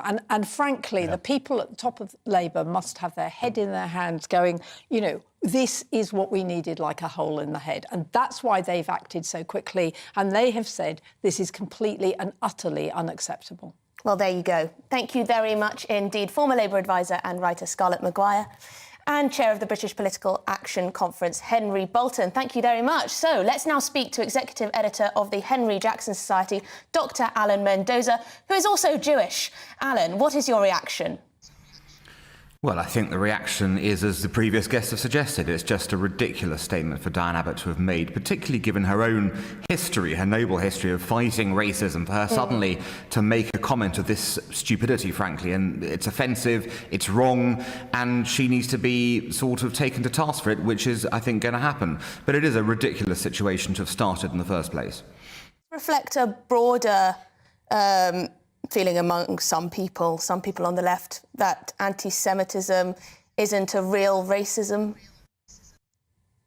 Yes, I think this is reality. We saw this a lot under Jeremy Corbyn's rule, and of course Diane Abbott is a close ally of Jeremy Corbyn and essentially shares his politics. Basically, there is a hierarchy of racism. Some doesn't exist, some is minimal, and some is maximal, according to these people. And this would suggest that Diane Abbott buys into this idea that there is a hierarchy, there is a sort of place for certain racism versus others, and it kind of divides the anti-racism community, doesn't it, when you start doing this, particularly when it's demonstrably not true. And the worst part of this, I think you just listening to you a moment ago, is that Diane Abbott has a substantial Jewish population in her constituency. She is fully aware that minority is being attacked on a daily basis. There are stats out for that people in her constituency do get attacked on a regular basis. So for her to say this is not a racism issue is not simply wrong and ignorant, but actually is a dereliction of her duty as a constituency MP, let alone as a leading political figure in this country. Yes, I was just speaking to a rabbi a little while ago, and he was saying that, well, he hopes that this is simply ignorance rather than bigotry, but I'll let viewers decide what they think. But Keir Starmer, do you think he should accept her apology? She has said, I am sorry, I take back the remarks, I want to disassociate myself, I believe her words are. Do you think this is for want of a better word, a hanging offence? Well, I think it probably is, because if, you had to have lived under a stone to have avoided the fight the Labour Party's had over the last few years over anti-Semitism, Diane Abbott would have been perfectly aware of the whole issue. And for her to be saying things like this after, say, 2-3 years, if you like, of Starmerite re-education on the subject tells you there is a deeper problem at bay. And actually the Labour Party have not expunged this issue, which they had hoped had gone. It hasn't gone, clearly. Diane Abbott is a leading figure in the Labour Party. It's not like she's some random obscure local activist. She's been an MP for many years. She's been at the forefront of anti-racism activism, and I don't think a simple apology, given this has been a frontline issue for so long, is sufficient. And Alan, just very quickly, as a Jewish person yourself, are you hurt genuinely by this type of comment? How do Jewish people feel when they read something like this? Well, I'm sorry to say that because it's become so commonplace, of course people are offended by it. It's sort of something that you look at and you go, why on earth would you say that, given the mountain of evidence the other way? But unfortunately, it tells you something, the fact that people like me and others face this sort of thing so often that we've become, I suppose, a bit jaded by it. Now, that's not to say we're not going to call it out and that other people aren't going to call it out. And I don't think this is really a Jewish situation either, problem. This is a British problem. If there are people who are not recognising the facts on the ground, which is that anti-Semitism exists and has been growing over many years, and that British people are being attacked on account of their religion or race or ethnicity, then that is a problem for this country as a whole. It is certainly not a sectional problem just for one community.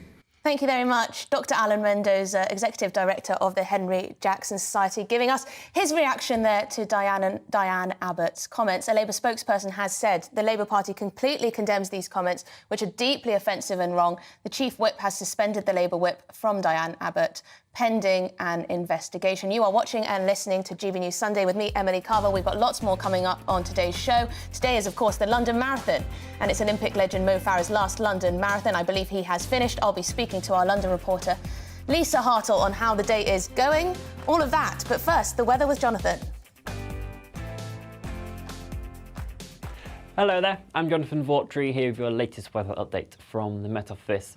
Temperatures are going to be below the seasonal average for all of us over the next few days, all because we've got northerly winds that are starting to feed in some much colder air from the Arctic, spreading its way across all areas of the UK as we head into the new working week. These northerly winds have been quite strong across Scotland throughout Sunday, and we'll continue to see some gales into the evening and during the overnight period, and that will bring some snow to the higher ground areas, even sleet to lower levels as that cold air pushes in. Elsewhere, the showers we've seen throughout today will gradually clear their way off, but we'll see further rain across Northern Ireland. Underneath some of the clearer spells we do have, there is the potential for a patchy frost, particularly across areas of Scotland. Elsewhere, towns and cities around 4 to 6 degrees Celsius.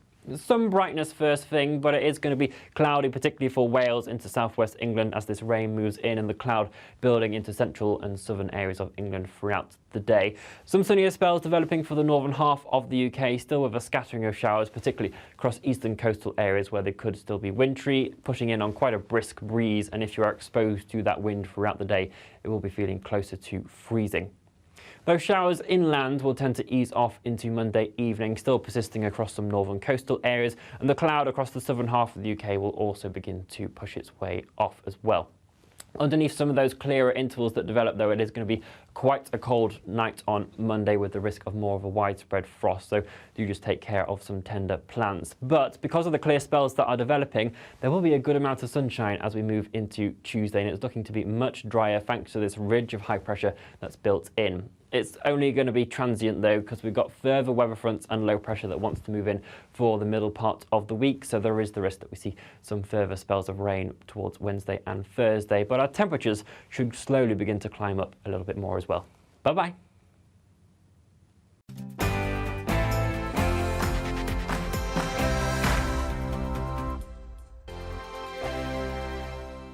It's all about family, being in people's living rooms, all the interaction and getting to know who our viewers and listeners are. When I was young, my dad used to say, "Nana, stop arguing." I wanted an outlet that would enable me to give my opinion. People are going through a really hard time right now, and I know that you don't feel like you're being listened to by the establishment. I came to GB News because it's the People's Channel, and I want the audience to have their say on the events of the day. We're dynamic. We do something different. Democracy shows that the wisdom of the nation is in its people. I get to travel to find out what the story is from a personal perspective. The British people aren't fools. We know when we're not being told the full story. We've got to work out how Britain moves forward from this. It's the best country in the world. The establishment had their chance. Now we're here to represent your views. Britain's watching. Britain's watching. Britain's watching. We're proud to be GB News. The People's Channel. Britain's news channel. So Jubes and Co, we tackle the issues of the day with real robust debate, both sides of the fence, battling it out with me in the middle with my forthright opinions and views. And often really interesting things happen because you start with a position and then by the end of the debate you find actually, well, I might not have thought about that one. What we need in this country is 2 new political parties. You should maybe think about doing a 2024 calendar. I'm Michelle Dewberry and I'm keeping you company right through until 7 o'clock this evening. GB News, the People's Channel, Britain's watching. Start the day with GB News. We catch up on all the big stories you didn't hear the night before. And take a look at what the world's talking about this morning. That's right, Monday to Thursdays from 6 o'clock. It's Breakfast with Eamon and Isabel. Straight after breakfast, join us, Bev Turner and Andrew Pearce. We're going to take you through till noon. We'll be tackling the big topics of the day, including the things that the other channels just won't talk about. If it's happening here. Wake up to mornings on GB News, the People's Channel. Britain's news channel. I'm Simon Evans. Join me on GB News for Headliners at 11 p.m. What's the scoop? I'll be joined by 2 of the country's top comedians. That's right. As we take a look at tomorrow's newspapers tonight. We're going to get into trouble. If it's a big story, we'll be covering it. Spill some tea on him. There we go. But we'll also have some fun. I wouldn't stick up a bank. My father didn't love me. So anyway, Headliners every night from 11 on GB News, the People's Channel, Britain's news channel. Saturday nights on GB News. From 6 p.m, I'll give you my unique take on the world today. Then at 7, it's me, Calvin Robinson, with my Common Sense Crusade. New to GB News is the Saturday 5. 5 times the opinion. Join us every Saturday from 8 p.m. as we debate the week's stories. With us 4, plus a special guest. And at 9, of course, it's Mark Dolan Tonight. Saturday nights on GB News, the People's Channel, Britain's news channel.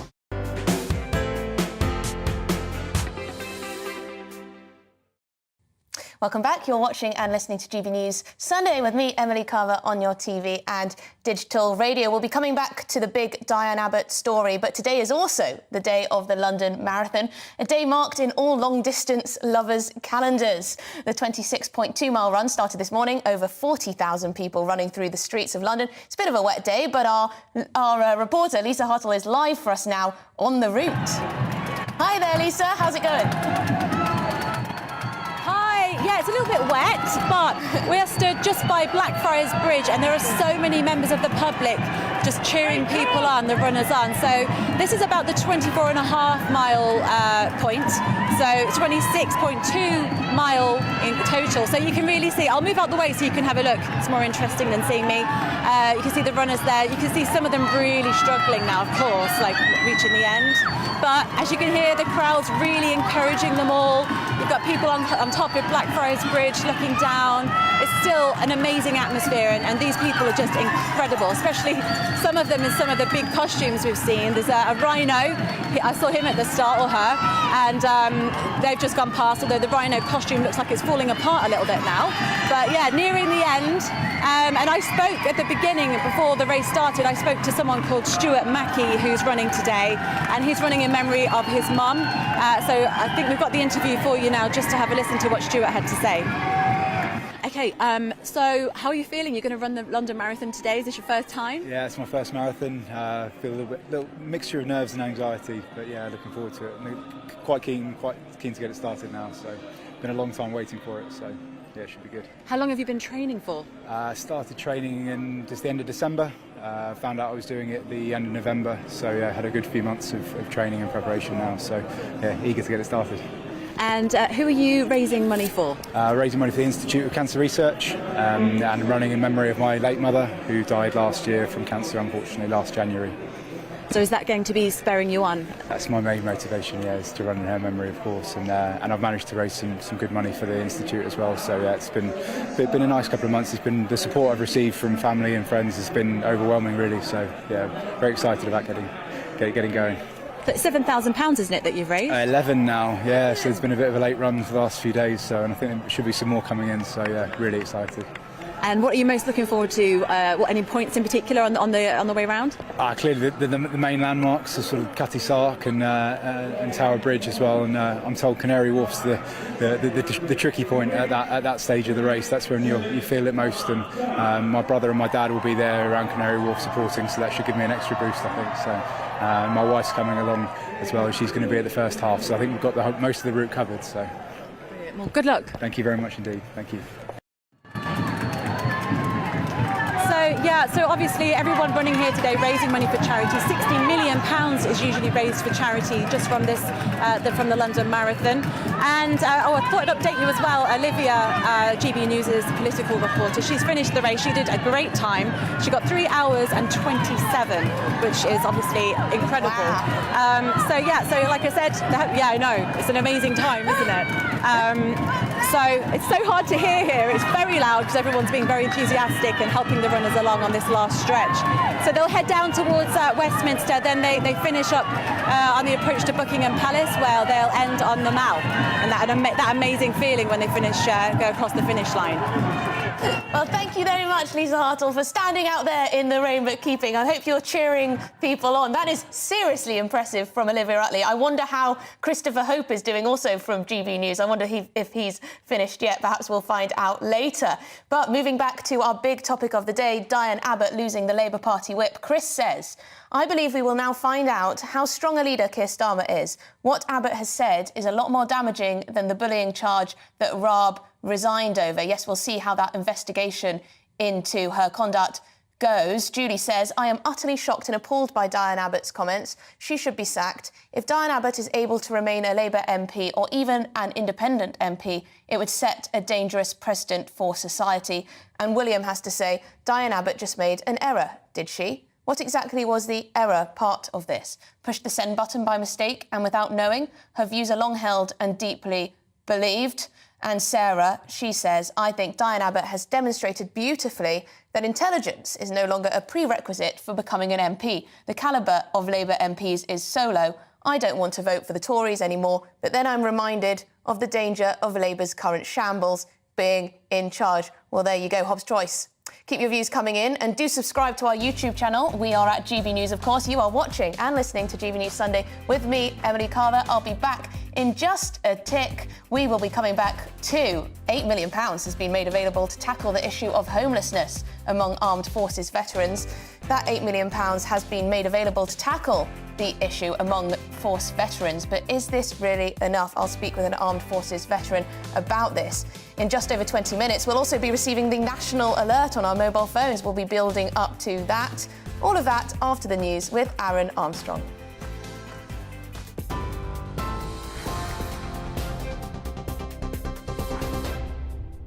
Hi there, it is 2:32. Aaron Armstrong here in the GB newsroom. Rishi Sunak says UK armed forces have completed a complex evacuation of British diplomats and their families from Sudan after a significant escalation of violence there.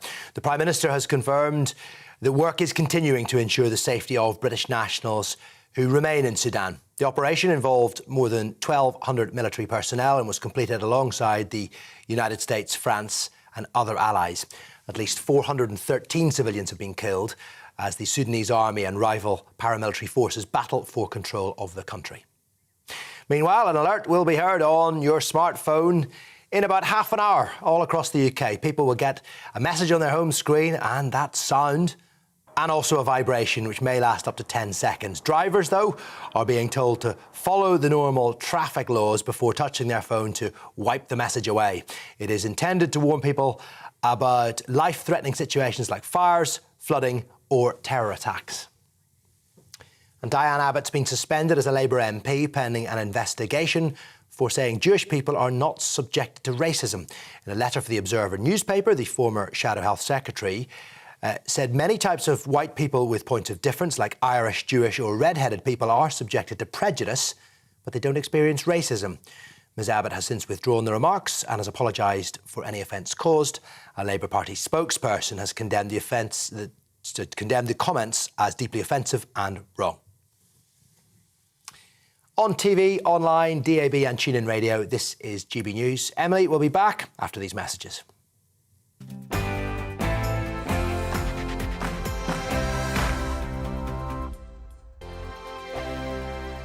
I joined GB News because I was sick and tired of not hearing my views being represented, not just mine, but so many people that I knew and spoke to. I just couldn't get my voice out there. I couldn't say anything. I couldn't do anything. Whatever the narrative was, I kind of had to follow it. GB News is there to provide a voice for those who have been ignored by the establishment media. We think different things, we've got a different style. GB News is here to be optimistic and positive about the future. It's real kind of dynamic and flowing, with the audience very much at the heart of it, like a big family.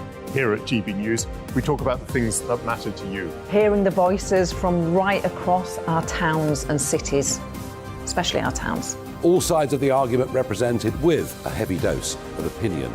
We're on a mission here to make a difference. And the GB News family really is here for you, and whatever time of day you can watch or listen. Britain's watching. Britain's watching. We're proud to be GB News. The People's Channel. Britain's news channel. Westminster is going around in ever-decreasing circles, followed by the media. Britain is broken. How on earth did we get into this mess? But more importantly, how do we get out of it? Join me at 7 p.m, Mondays to Thursdays on Farage, here on GB News. We will have open, rational debate. We've got to work out how Britain moves forward from this. Join us here on GB News, the People's Channel. Britain is watching. You've probably seen politicians interviewed 1,000 times, but we do it differently. We find out who they really are, we don't shout, we chat, and hopefully we bring a bit of light, not just heat. Did you know Kate Moss? Apparently. Do you have a pair of jeans or a pair of jeans? No, of course I don't. What would I do with them? My friends are like, oh my God, what's she doing now? Join me every Sunday at 6 for Gloria Meets, only on GB News, the People's Channel, Britain's news channel. I'm Jacob Rees-Mogg, the Member of Parliament for North East Somerset and a former government minister. For years, I've walked the corridors of power in both Westminster and the City of London. We need to have the arguments, the discussions on how we make it better. Crop failures, famine, war, suffering on a scale completely unimaginable. We are putting the cart before the horse. As Charles I said at the scaffold, he was the true defender of liberty. Yeah, I've completely derailed the conversation. Join me Monday to Thursday at 8 p.m. on GB News, Britain's news channel. New to GB News is the Saturday 5. Join us every Saturday from 8 p.m.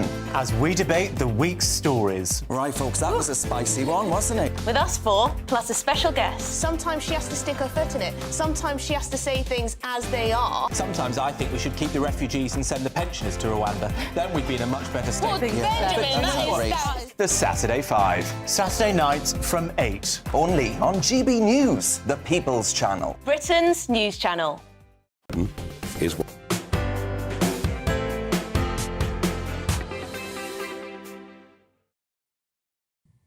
Welcome back. You're watching and listening to GB News Sunday with me, Emily Carver. You've been getting in touch throughout the show on our big topic, Diane Abbott losing the Labour Party whip.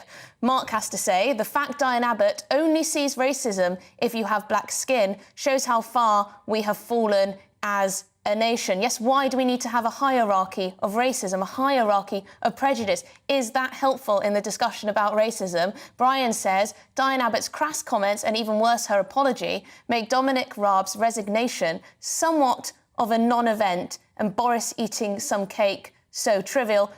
One might say that's whataboutery, but also I think you raise a good point there. Andy says, I think that Starmer will put up with the short-term hurt, as it will help him in his narrative of reforming the Labour Party with enough time until their next election to brush it aside. Yes, it'll be interesting to see how long this investigation takes, whether she'll be dumped as a Labour MP, what will happen, we wait to see. Betty says, rather than trying to cancel Diane Abbott, as people on the left would do, I hope some folk in the Jewish community reach out and invite her to learn what folks suffer now and not just what happened in war times. This can be a learning time for us all, and she needs to be open to learn. You would have thought in her constituency, where there is a large community of Jewish people, that she'd already understand that. But yes, one can always learn. Please do keep your views coming in. Also, why not subscribe to our YouTube channel? We've got hundreds of thousands of subscribers. Why not you? We're at GB News.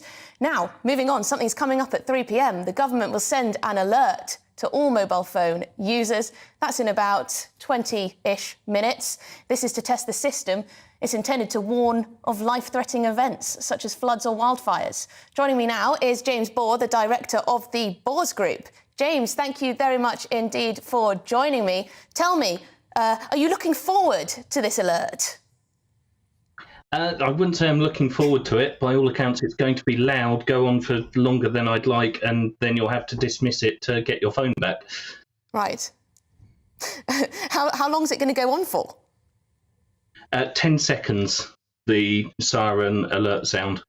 That's quite a long time. Are you concerned by this in any way? Should we be concerned? A lot of people think this is an example of government overreach. Why should they be able to interact with us through our phones that we've privately purchased? These aren't anything new. I mean, the capabilities have been in phones generally for years now. It's just activating that system in the UK. They'd always been able to do it. I mean, you can get text messages from the government quite freely. That's true. And my main concern is more related to false alarms and the impact that can have on people, such as in Hawaii 5 years ago. Oh, there we go. There's the sound. So what kind of false alarms are you thinking of? Potentially people being told that there's a terror attack imminent and then it doesn't transpire?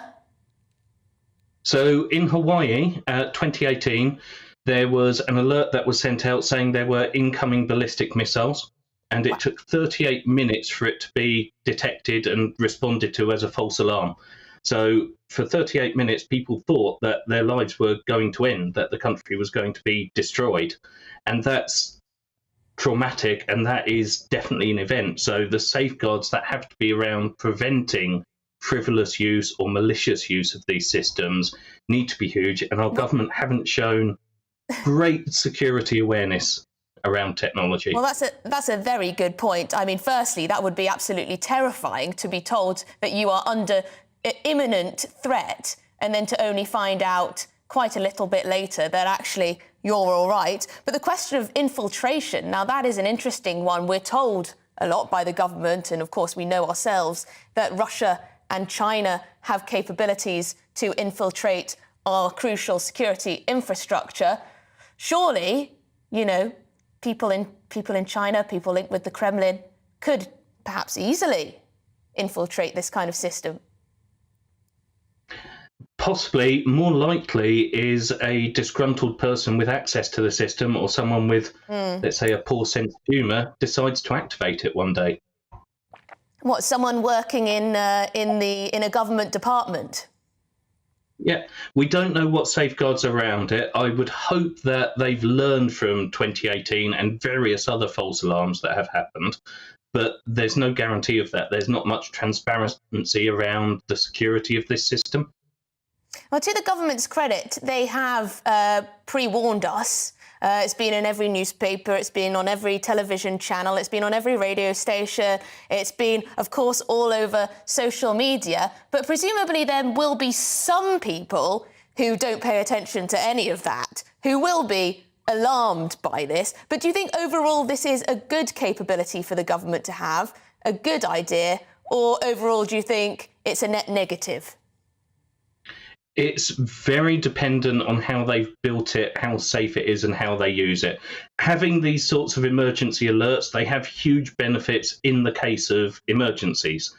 If they're used lightly, if they're used casually, if they're not protected effectively, they can actually do damage as well. So it's not an easy question to answer.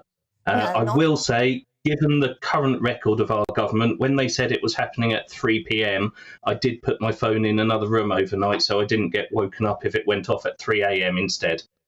Well, a little part of me is quite excited about the prospect of this alarm going off. And I don't know if that makes me a saddo, naive, or I don't know. Maybe I need to get out more. But I think it's... I'm waiting patiently. We've got, what, 17 minutes to go till it goes live on my phone. I wonder what sound exactly it will make. I wonder if it will go on for 10 seconds, as you say. I wonder exactly what it will tell me. I guess it will tell me not to be alarmed by the alarm that will go on for 10 seconds. And then we will go from there. But thank you very much indeed, James Bohr, Director of the Boars Club there, taking us through what this emergency alert that is imminent in about 15 minutes, just about, will come on your phone. The purpose of it the potential pitfalls and what could be coming next. Now we're moving on to a different story. Up to £8 million has been made available to tackle the issue of homelessness among armed forces veterans. Charities and other organisations can bid for the cash to provide accommodation and other support for people who fought for this country but have fallen on hard times. There are thousands of homeless veterans in the UK. With me now is Lieutenant General Sir Andrew Gregory. Andrew, thank you very much indeed for joining me this afternoon. £8 million sounds good. Is it enough to make a difference to veterans' lives? £8 million is great news. We'd always love more. Of course we'd love more. But £8 million is a great start. And I think for charities like SAFA, the Armed Forces charity, our challenge is to work with the government, to work with the other charities and make sure this money is put to the best use possible. So have you been lobbying the government for this cash? Have you been saying we need more money coming from central government to help, well, get veterans off the streets? We're lucky, and I have not been paid to say this, I promise you, with Johnny Mercer as the Minister for Veterans Affairs. Johnny Mercer served in the British Army, has done tours in Afghanistan, and is absolutely passionately committed to, as he says in his vision statement, making this country the best place for a veteran to live. So Johnny Mercer is taking forward all sorts of agendas. He's got a veteran strategy. We've got some action points. We and the charities like SAFA are working with him. And I think that's exactly the way forward. And what we'll always have is a fusion of government money, such as this £8 million, and charity money. And as we speak, tens of thousands of people are pounding their way around the streets of London doing the marathon. SAFA has 100 people. They should raise nearly £200,000 for our charity this afternoon. That's humbling. Now, a lot of our viewers are concerned about this issue of how we treat our veterans. They don't always believe that they're treated well enough and that they should have priority when it comes to things like housing. I don't wish to, pit groups against one another, but a lot of people look at the amount of money that's being spent on accommodating asylum seekers, for example, and then they look at this £8 million going to homeless veterans and they think, is that fair? It's a very fair question to ask. Firstly, the government have got something called the Armed Forces Covenant that says no disadvantage to those in the military and veterans. That is good. And for charities like SAFA, we go back to government and challenge them if we think they're letting our people down. We'd love more money. Or any charity, any organisation would love more money. But by working together with government, SAFA, we go out onto the front line, come to these veterans. Part of the challenge is the veterans actually themselves don't step forward and ask for help. And when you see veterans on the street, too often they're too proud.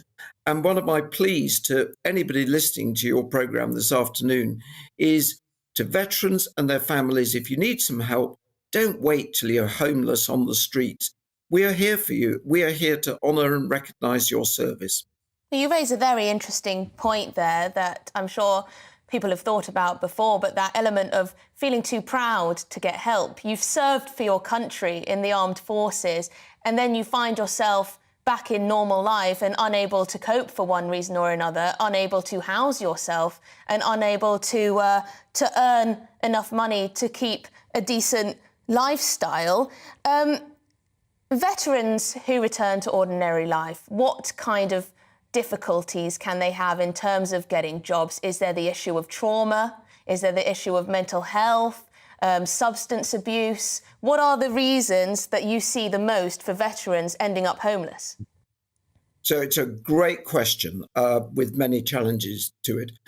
Give or take, 15,000 people leave the armed forces each year, and almost all of them are better for their service. They've got values, they've got standards, they've got skills, and most of them go into really successful employment. And I would say to employers, veterans are an asset and you should embrace them. But some don't understand how to live their lives. While they've been in the military, notwithstanding they've done extraordinary things, they've been clothed, they've been housed, they've been fed, and Civvy Street is an alien place. So, firstly, Defence does some work to help. They have something called the Career Transition Partnership, but in SAFA, the Armed Forces charity, we run a mentoring scheme to help those who just don't understand life, help them get that step up and move forward with their lives. And it's a multifaceted challenge. Some of them have got mental health issues, some of them have got debt. It's bringing it together and helping them thrive in our society once they've served.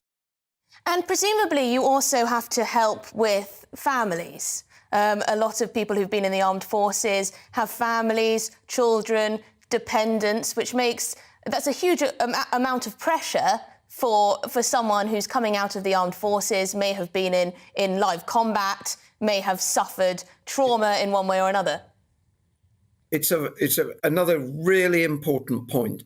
So SAFA was set up in 1885 to look after families left behind when troops went overseas. And our founder created the Soldiers and Sailors Families Association. And families, 138 years on, continue to be at the heart of the charity. And military families face huge trauma because, for example, when I went overseas on operational tours to Iraq, to the Balkans and other places, my wife was left behind. She was looking after the house, our children, and had all the worry. And the stress on families is extraordinary.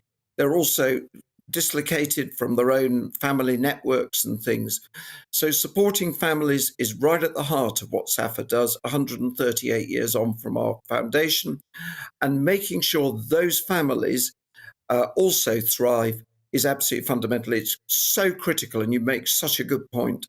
Well, it sounds like you do fantastic and important and essential work for veterans and their families. Besides from this, that's all we have time for, actually. Thank you very much indeed for your time, Lieutenant General Sir Andrew Gregory. I was about to ask you another question, but I've been told no, we are moving on. Thank you very much indeed for your time on that important subject. Now, the London Mayor Sadiq Khan is at Trafalgar Square to celebrate St George's Day. GBNews national reporter Paul Hawkins spoke to him at the event a little earlier, asked him for his reaction to former Shadow Home Secretary Labour MP Diane Abbott's suspension from the party.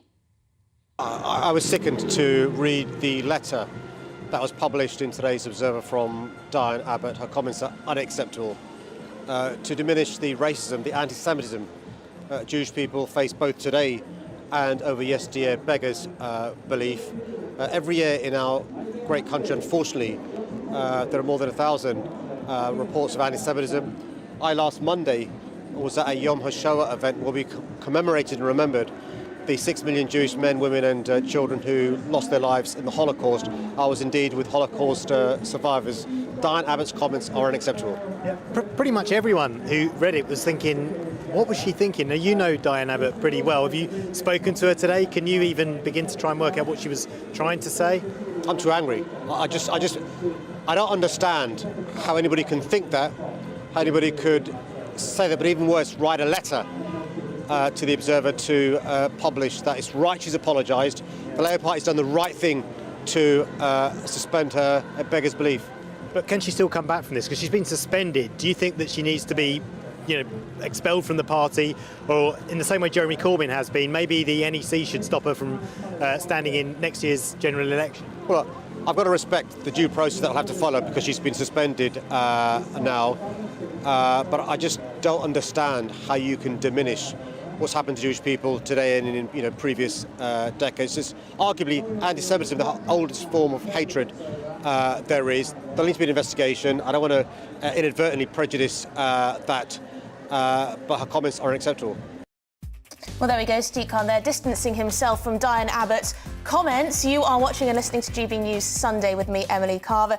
Do not go anywhere. Nana is up next. We'll be starting, actually, with that 3 p.m. alert. But first, let's take a look at the weather with Jonathan.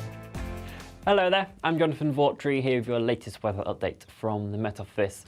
Temperatures are going to be below the seasonal average for all of us over the next few days, all because we've got northerly winds that are starting to feed in some much colder air from the Arctic, spreading its way across all areas of the UK as we head into the new working week. These northerly winds have been quite strong across Scotland throughout Sunday, and we'll continue to see some gales into the evening and during the overnight period, and that will bring some snow to the higher ground areas, even sleet to lower levels as that cold air pushes in. Elsewhere, the showers we've seen throughout today will gradually clear their way off, but we'll see further rain across Northern Ireland. Underneath some of the clearer spells we do have, there is the potential for a patchy frost, particularly across areas of